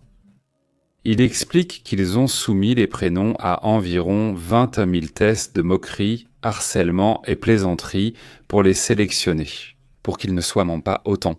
C'est-à-dire parce qu'Astrid est très difficile, alors que Pépé est très facile. Mais il y a d'autres prénoms bien plus faciles que Pépé. Tu te dis, celui-ci rime avec ce gros mot, celui-là aussi, certains prénoms riment avec beaucoup de gros mots. Alors, je ne veux pas dire les prénoms parce que je ne veux pas donner d'idées. Mais parce qu'il y a quelqu'un qui s'appelle ou qui... Quelqu'un porte ce prénom, non ? Oui, mais il y a plein de prénoms surprenants. Enfin, quels parents courageux, parce que là, ils vont le faire harceler pendant 15 ans, le pauvre gamin, non ? Celui-ci dit « Comment allait Alex ?» Qu'il allait très bien, Panamorado, comment ça va ? Bonjour, dit-il. Je cherche des livres, la proposition me paraît intéressante. Le dernier épisode, le numéro 7, est celui qui m'a semblé le plus faible. Cordialement, Hector. Comme là. Nous ne pouvons rien dire, mais tout ce qui concerne le Paraguay est vraiment très bien. Oui, je suis à fond, je suis vraiment à fond, mais on va voir ce qui se passe. C'est une super bonne performance, vraiment incroyable, parce qu'ils sont seuls tout le temps. Le truc qui les a un peu déstabilisés, c'est ce style qu'il a en ce moment. Celui-ci va devenir le nom du réalisateur. C'est pour ça que je ne l'ai pas retenu. Mais bon, vous voyez que dans Breaking Bad, tout allait très vite, très vite, très vite, très vite. Beaucoup de phrases, beaucoup de commentaires, très forts, non ? Ce qui a permis que ça soit bien stéréotypé. C'est-à-dire, Vince a réussi à renouveler Breaking Bad. Dans les mèmes, pas dans les shorts, c'est-à-dire dans les TikTok. Et comme ça, parce que, c'est très facile de prendre une petite phrase très intéressante. Que disent ce Walter White et à sa vidéo, et toutes ces vidéos deviennent virales. Alors beaucoup de gens publient. Alors, beaucoup de gens n'ont pas vu la série, mais ils sont fans de la série à cause des phrases « oui, mais dans ce cas, c'est une série très silencieuse, très audacieuse dans ce sens ». Autrement dit, cette série n'existerait pas uniquement grâce à son succès dans Breaking Bad et Voir avec le soleil. Sinon, on ne lui aurait pas permis de faire ça. C'est rare de voir qu'ils osent faire pratiquement du cinéma, c'est-à-dire la série est pratiquement du cinéma. C'est-à-dire, il y a des moments de grand silence, il y a des plans longs, et ça, ils ne le font presque jamais. Mais l'histoire est tellement bonne qu'elle te tient. Et mon ami, moi j'aime bien les plans longs et le silence, mais Mais il y a beaucoup de gens qui n'aiment pas, surtout dans les séries. Ils veulent que tout aille plus vite.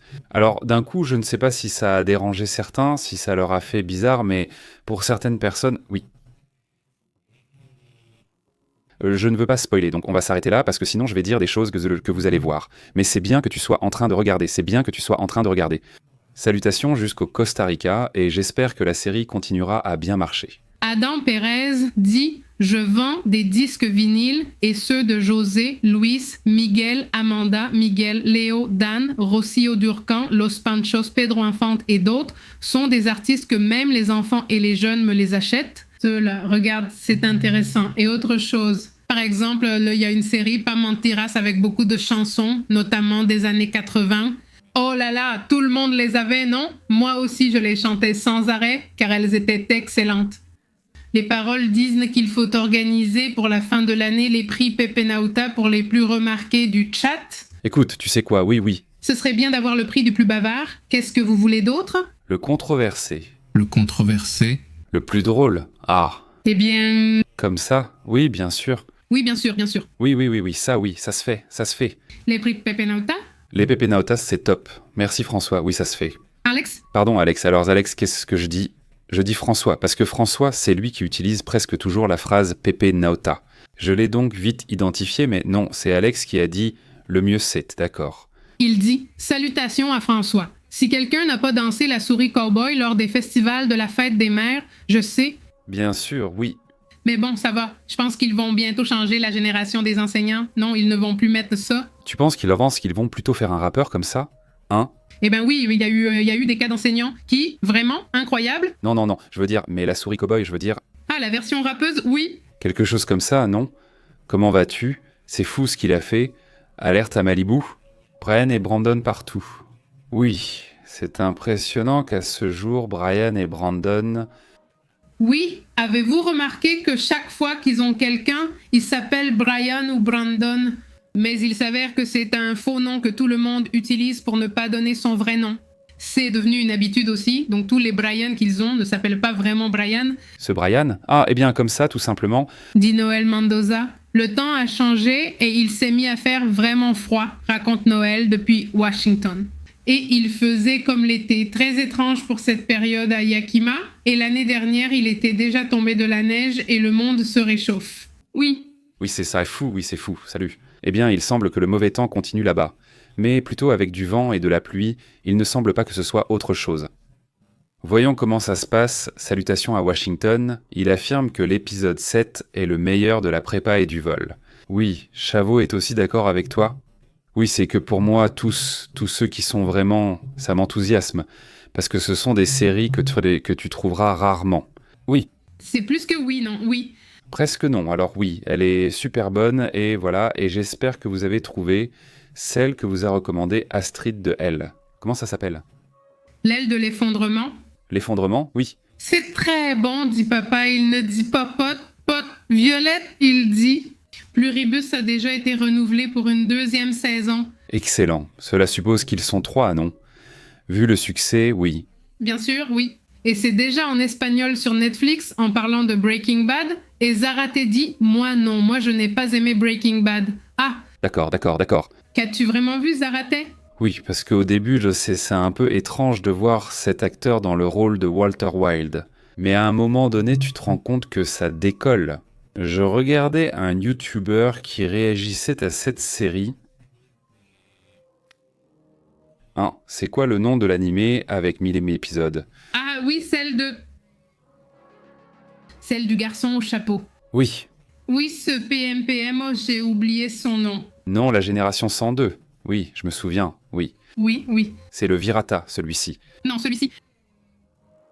On demande sans cesse One Piece. Alors c'est bon. Je vais dire One Punch Man. On a beaucoup insisté auprès de ce YouTuber, c'est comme le marché, non? C'est un coup de pingouin, oui. Donc ce pingouin 0, c'est bon. Mais moi je dis coup de pingouin. À ce coup de pingouin, on lui a insisté pendant longtemps. Il a publié une vidéo disant « Ça fait 5 ans qu'on me... Enfin, plus longtemps. » Il a commencé à la regarder il y a 5 ans et vient de la finir, celle des 1000 épisodes. Il riait en disant que celui qui l'a commencé, il m'a dit qu'il voulait me dire quelque chose. La réalité. Les 300 premiers épisodes étaient très difficiles à regarder, j'étais... Les épisodes étaient... Et il dit, les 300 premiers épisodes étaient horribles. Mais à partir du 300e, il dit, tout va vers le haut, ça monte. On a commencé à regarder dès le 300e. C'est super, non? Mais là, je vais te dire l'astuce pour la regarder. Ah, ok, il y a une astuce pour la regarder en entier.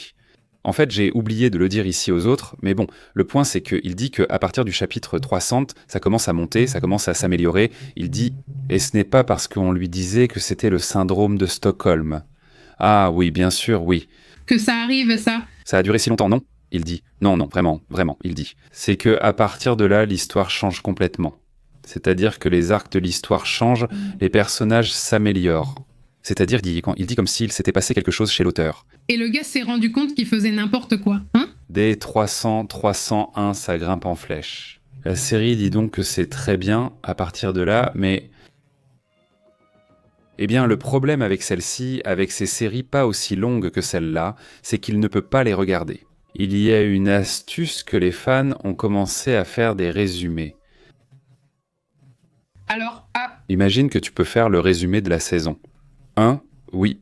Parce que parfois, un combat dure comme 5 épisodes. Non, ils l'ont déjà monté, tout est déjà résumé. Ou je ne sais pas quoi chercher, juste que je ne sais pas où ils l'ont mis alors. Ah, sûrement par ici. Quelqu'un là-bas a fait le tour, oui. Le résumé, selon lui, c'est qu'ils ont vu un spectacle pour enfants avec un scooter chantant du rock. Années 80, oui, je l'ai vu. Ouais, en fait, il était là, parce que ce week-end, il y a environ 2 week-ends, il était ici à San Pedro de Pinta. Oui, ils ont fermé et amené le spectacle du rocker moped, celui aux cheveux longs, non? C'est drôle. Et il a sa... Tu ne l'as pas vu, non? Tu ne l'as pas vu? Il a sa guitare. C'est génial, cherche-le pour voir si tu le trouves. D'accord, il est drôle et tout ça. Et il fait le spectacle et il dit aux enfants, oui, vous avez je ne sais pas quoi, et il parle comme ça, comme celui des Simpsons, non? Le chauffeur, oui, le chauffeur du camion. Salutations aussi à Omar Hernandez, sans spoilers, il va seulement regarder l'épisode 2, aussi. Salutations à ceux qui manquent, dit Adam. Épisode 300, qu'est-ce que ça donne? C'est que cet animé a 1000 épisodes et Non, il n'est pas terminé, il n'est pas fini et l'auteur ne sait pas quand il va se terminer.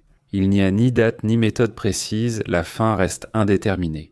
dit Omar, il dit « Je trouve ça incroyable et j'ai commencé à regarder One Piece quand j'étais à l'école primaire et maintenant je regarde chaque épisode dès qu'il sort avec mon fils.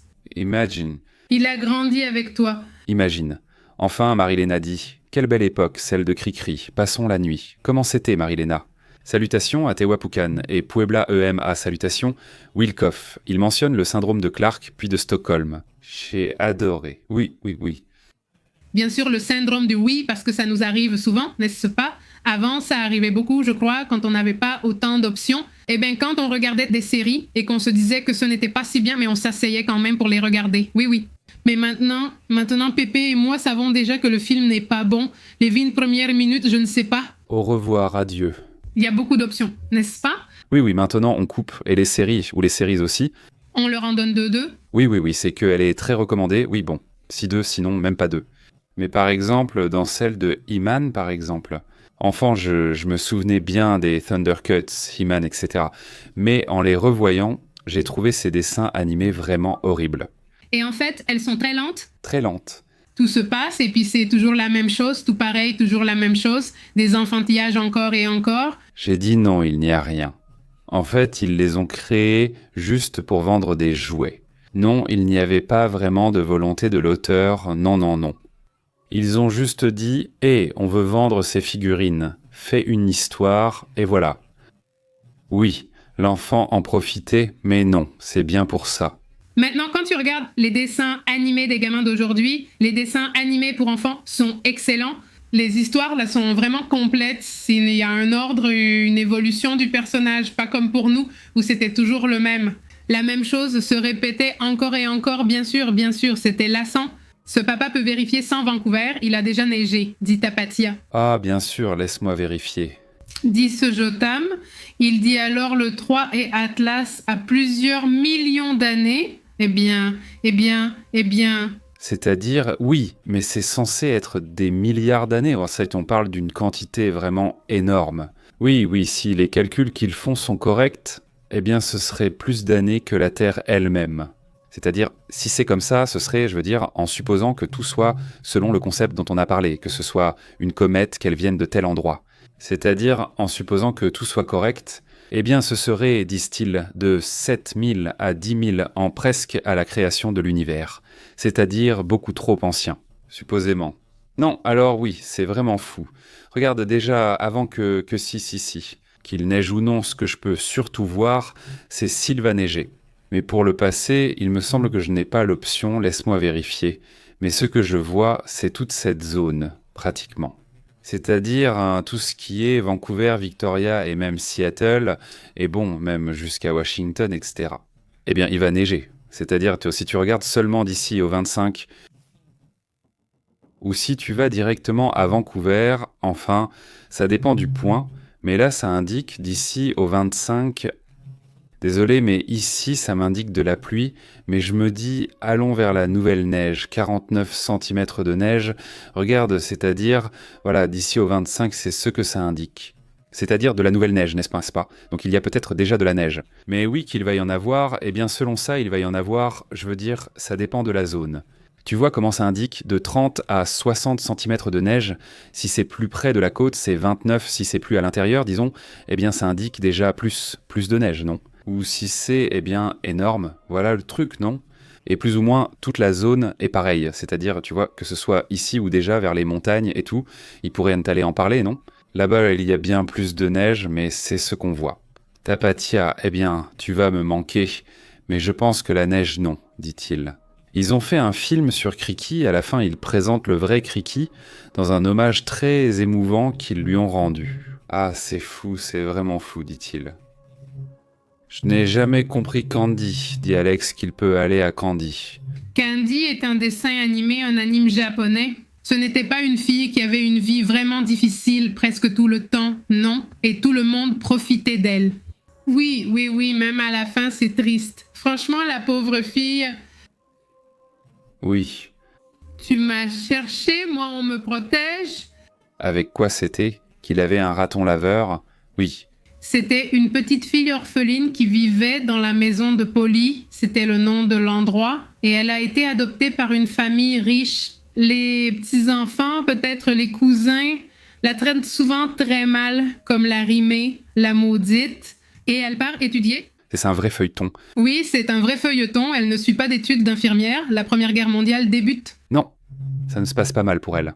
Non, c'est un classique, mais je veux dire non, ce n'est pas aussi beau que d'autres. Non, celle-ci est plus belle. 76, 79, regarde cette série, oui. Oui, il l'a rediffusée énormément de fois. Oui, oui.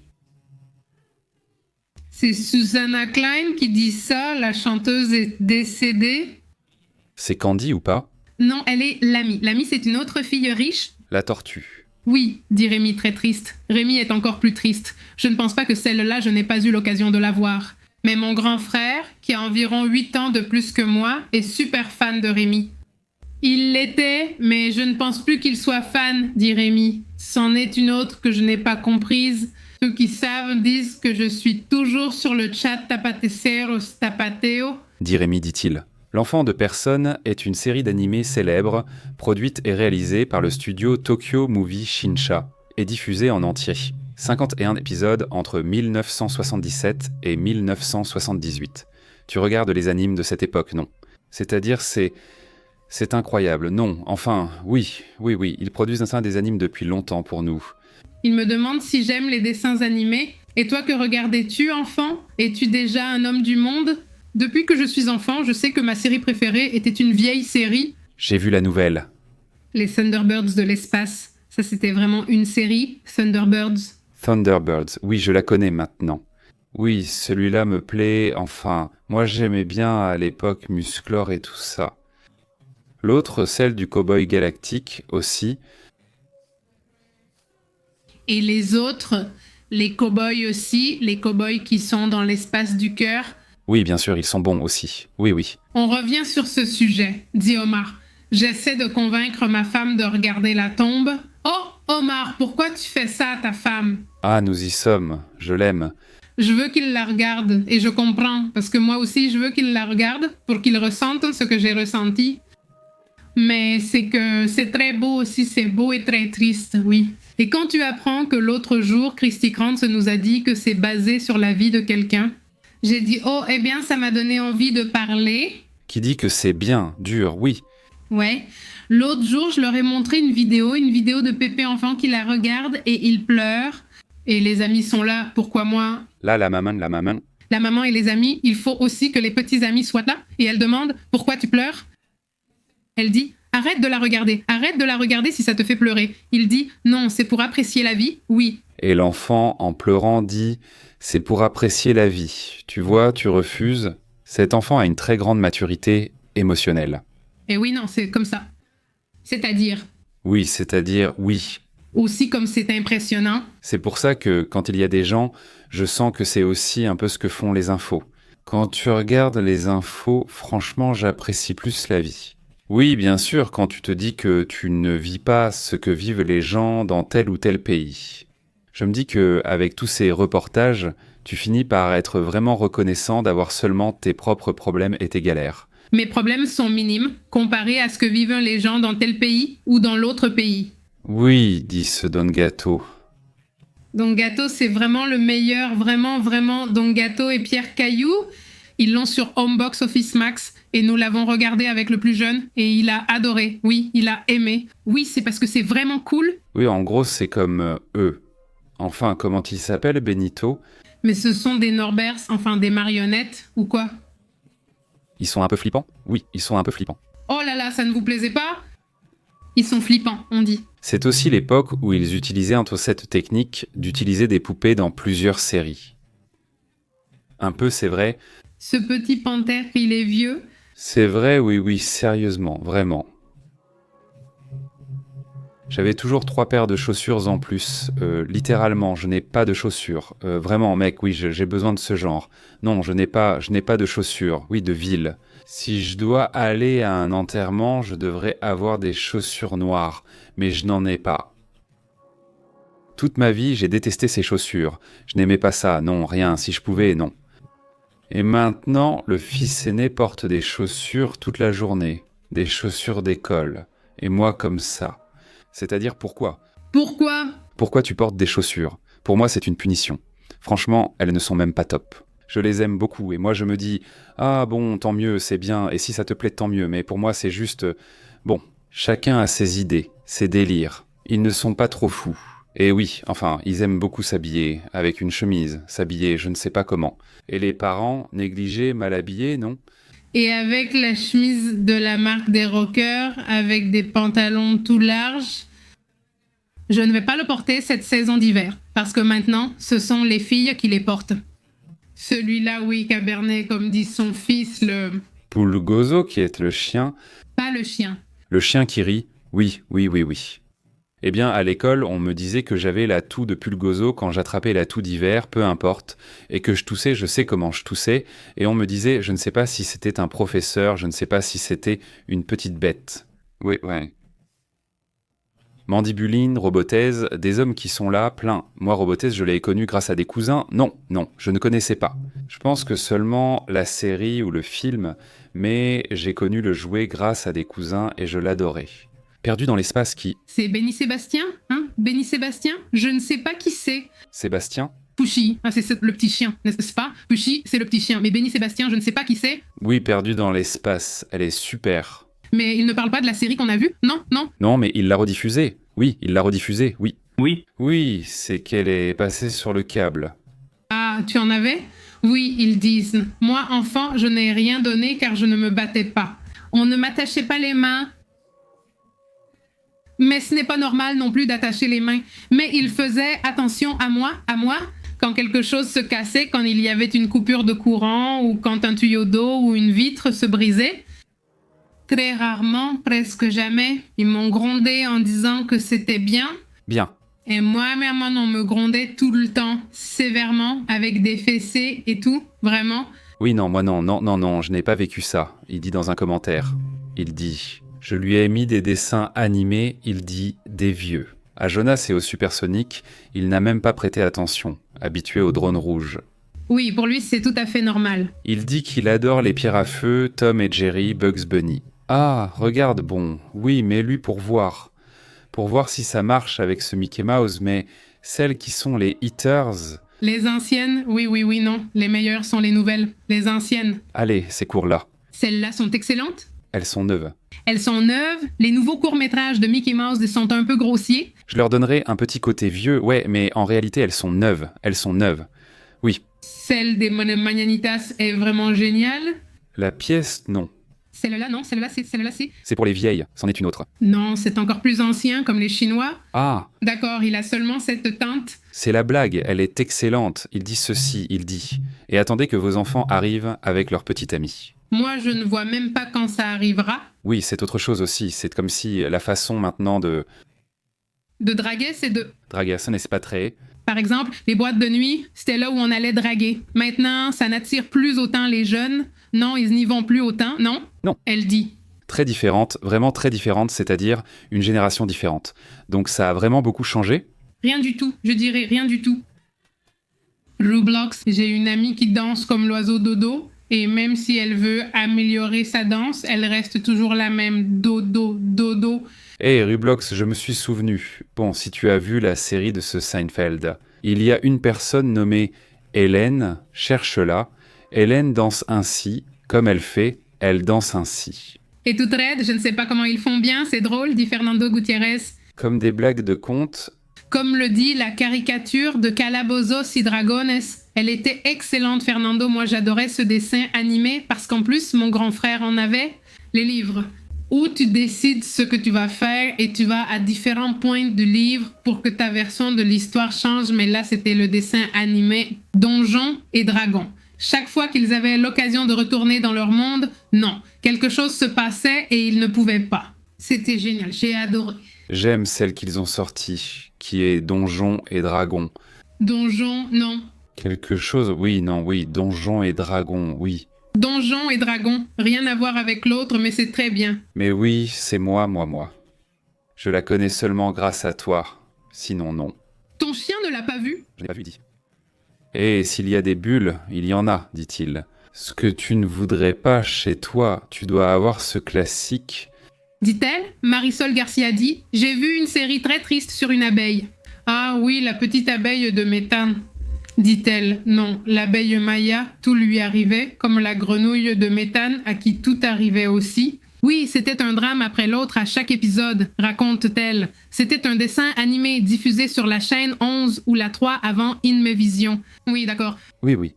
C'est un salut terriblement triste. Il dit aussi « Je suis des mariages, Sonia, viens ici. » Elle est jeune, Francisco. dit Panterita. Oui, cherche-le. C'est celle d'un grand chien blanc qui s'appelle Ben. Je ne le reconnais pas. Je me souviens aussi d'un chien nommé Olivier. Je ne me rappelle pas ça, tu parles toujours d'Olivier, ce chien et moi. Car ils allaient appeler mon petit frère Olivier. Et je me souviens avoir dit à mes parents « Eh bien, c'est comme le chien Olivier. » Et j'ai dit « Ah bon, non, mieux pas. » Et ils ne l'ont pas appelé comme ça. Donc, sinon, il se serait appelé Olivier, le prénom. Ah. Non, je ne la connais pas. Oui, moi je l'ai vu. Non, c'est moi qui l'aimais. Moi aussi, pas tellement, mais oui. De D'Artagnan. En fait, C'est pourquoi je pensais que c'était un... Comment on appelle ça? Un Saint-Bernard, mais ce n'est pas un Saint-Bernard. Non. non, ce n'est pas ça, c'est un samoyède, il me semble. Mais oui, je l'ai vu, J'aimais celle de D'Artagnan et les Trois Mousquetaires et celle du Tour du Monde. Où il y a un monsieur comme ça, un petit chien très soigné. Oui. Oui, c'est peut-être aussi dans un animé, mais je ne suis pas sûre. Robotex, c'est le meilleur. Danny Boys, tu sais, jamais... Enfin, j'ai vu quelques extraits maintenant, mais je ne l'ai pas vu, enfant. Je ne l'ai pas vu, il dit. Je crois que oui. Chez les adolescents, tant qu'ils ont un bon noyau familial, mettent-ils plus de temps à avoir un petit ami ou une petite amie, ou c'est pareil? Avant, c'était une obligation, tu vois, alors que maintenant, ce n'est plus rien. Il dit que cela les rend paresseux. Ça les rend paresseux, en fait. Et on en connaît pas mal, tu vois. Mais c'est aussi par manque de connexion. Enfin, oui, c'est aussi, disons, oui. Certains médecins disent que oui, c'est un peu inquiétant que les gens aient des relations de plus en plus tard. Parce qu'il y en a qui attendent jusqu'à 30 ans, parce qu'il y a un manque de connexion avec les autres personnes. À cause de la technologie, au Japon, c'est déjà extrême, non? Mais oui, c'est quelque chose sur lequel il faut travailler, pas seulement socialiser, mais socialiser sans le téléphone portable, parce que c'est ça le problème, ils sont tous à une réunion et ils sont tous avec leur téléphone ou leur tablette, n'est-ce pas? C'est-à-dire qu'ils ne discutent pas, ils ne jouent pas, et oui, c'est important, non? Non, même s'ils y vont. Qu'est-ce qu'ils feront en cassant Petria? Père Machina Valentin, Impulsion, Fusis, merci. Oui, aussi. Topolilo Oli. Mes parents m'ont dit que Topolilo était un robot. Alors jusqu'à aujourd'hui, je croyais que c'était un robot. Non, il a comme des petits-fils. Aussi, il a une main en marchant. Tout ce noir venait-il de là? Eh bien, moi je jurais que cet enfant... Ça me mettait mal à l'aise quand ils chantèrent la chanson de la petite fille qui s'est perdue. Tu as vu ça, Christy? Je pense vraiment que les générations qui naissent maintenant vont chercher à revenir à l'essentiel, au rétro, comme à notre époque. Je lui ai prêté mon iPod Nano et il est fasciné, dit Christy. Oui, cette ambiance de déjà ramène beaucoup. Beaucoup de jours sortent aussi sur les réseaux sociaux. Oui, j'espère que tout... Le rétro tout. Que ce soit le gros téléphone ou toutes ces choses, ils adorent ça, tu vois. Et donc ça c'est des trucs inutiles. Non, et non. Ça c'est avec envie, tu vois, oui. Elle dit... Pardon, non, on est allé dans ces magasins d'antiquités et attends. Ça, ce ne sont pas des antiquités, ce sont, je ne sais pas. Je veux dire quand j'étais adolescent. Mais pourquoi ils regardent ça d'ici? Et ils disent, regarde ça, eh bien c'est le téléphone que j'utilisais. C'est tout quoi ce délire? Pourquoi ils le mettent là? Ça ne devrait pas être ici, monsieur? Oui. Ce n'est pas ancien. Écoutez, il dit exactement. La technologie est en train de changer l'esprit des jeunes, en général. Oui, en général, je dis la vérité, aussi pour les autres. Il y a en effet une proximité différente. Parce que maintenant, si tu rencontres des amis que tu n'as pas vus depuis 10 ans, tu les vois quand même tous les jours. Sur WhatsApp, il n'y a pas de gêne comme « Ah, ça fait longtemps que je ne t'ai pas vu ». Non, parce que tu sais tout. Tu sais ce qu'il a fait jusqu'à hier, non?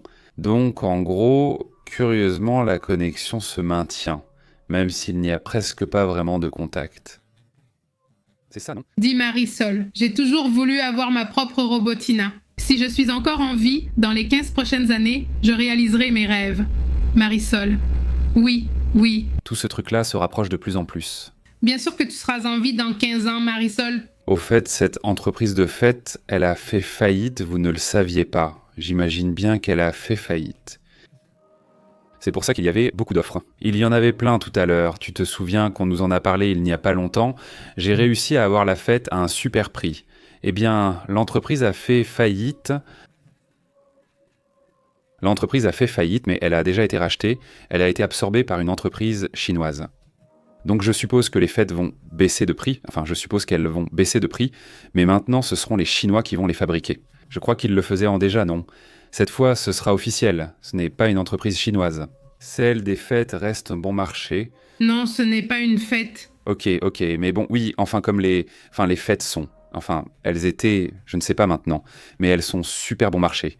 Elles sont géniales. Elles étaient à 12 000, 13 000, 14 000 pesos, donc celles qui sont 500, 600 $ pour la fête. Maintenant seulement 200 $ pour dire non. Enfin, Mais comme en ce moment, nous avons besoin d'une super puissante à cause des chiens. oui, exactement. C'est-à-dire qu'il y en a qui aspirent, balaient et passent la serpillière. Eh bien, ils aspirent et passent la serpillière. Ils aspirent, ils balaient parce qu'ils balaient en avançant. Oui, En fait, aspirer revient au même. Pourquoi balayer alors? parce que si c'est collé, n'importe quoi, si on le soulève, La taille, non, non, non taille, non taille, si, taille, si. Confirmez, les gars. bon, dites-nous ce que vous en pensez. Avant, je lisais 8 heures d'affilée, maintenant au plus une demi-heure sur Internet. Je commence à poser des questions, à enquêter sur tout ce que tu vois. Oui, tu as raison. La capacité de rétention a soudain changé, maintenant non. C'est-à-dire parce que on n'est pas tous habitués à lire aussi longtemps d'affilée, ça va peser avec le temps, non ? Moi aussi, je sens que tu avances et soudain tu as trop de choses à faire, ou trop de distractions. Il faut s'arrêter un peu, non ? Parfois, peut-être, je ne sais pas, oui.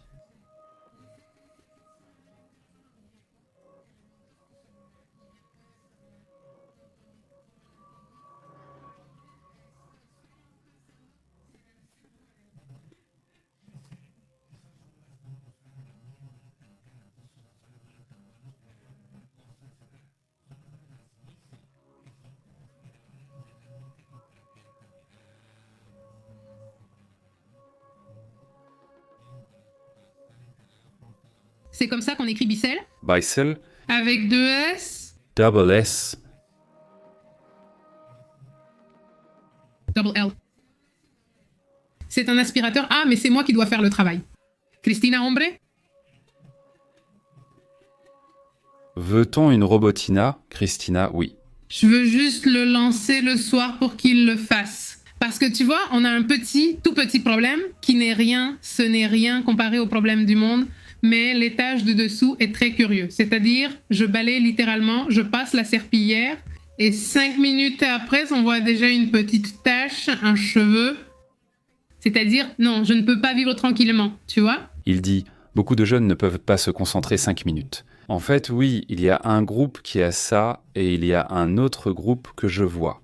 Comme s'il s'éloignait de ce qui est un rapide et cherchait ce qui est lent, l'analogique.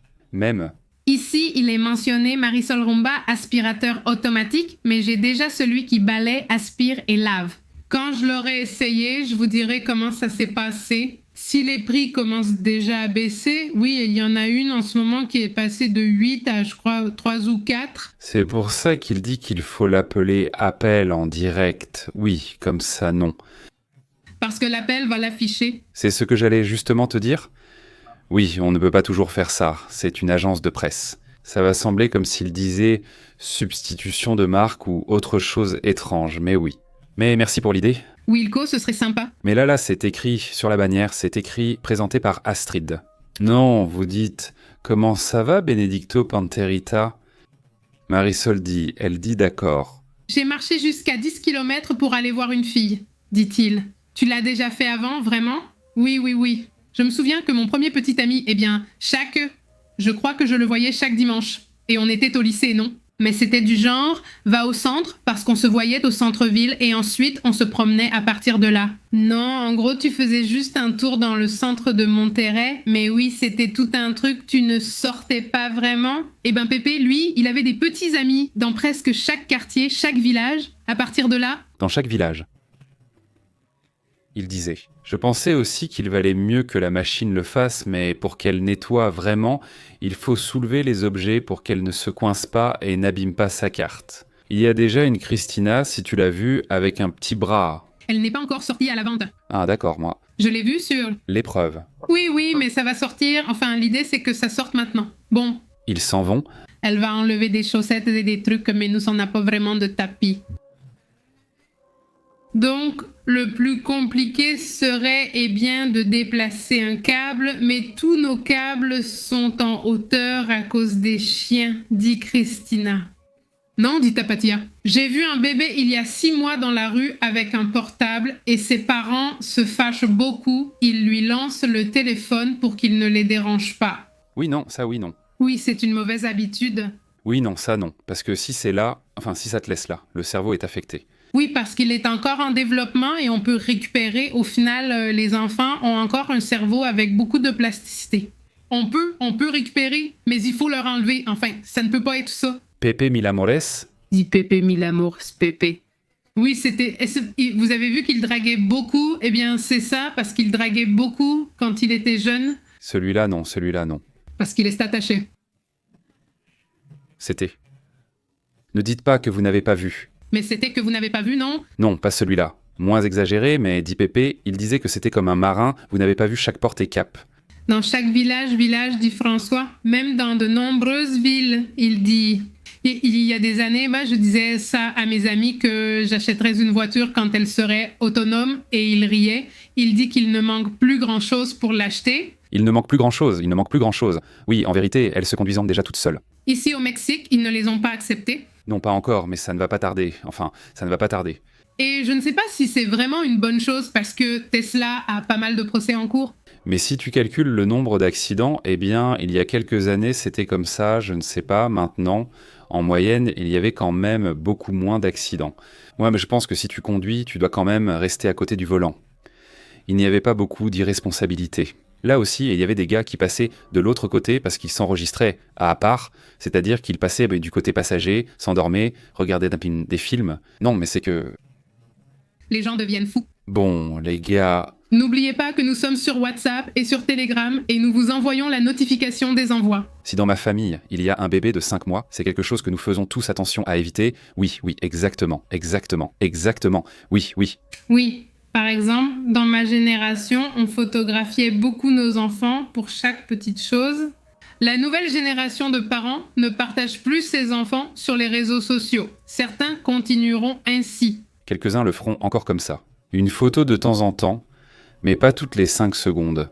Comme ça se faisait littéralement. Nous avions une connaissance qui a pris une photo du premier caca de son enfant dans les toilettes et l'a partagée sur Facebook. Je ne me souviens pas de ça, mais si c'est... Celui qui gardait notre chien, là, il va dire « Non, mais quand même, faut pas exagérer. Bon, oui. » C'est bien. Bon, Maria Elena, moi, Rublos Domingo, salutations. Portez-vous bien, on se voit tout à l'heure. Non, demain, on ne continue pas à parler. À bientôt. Et au revoir.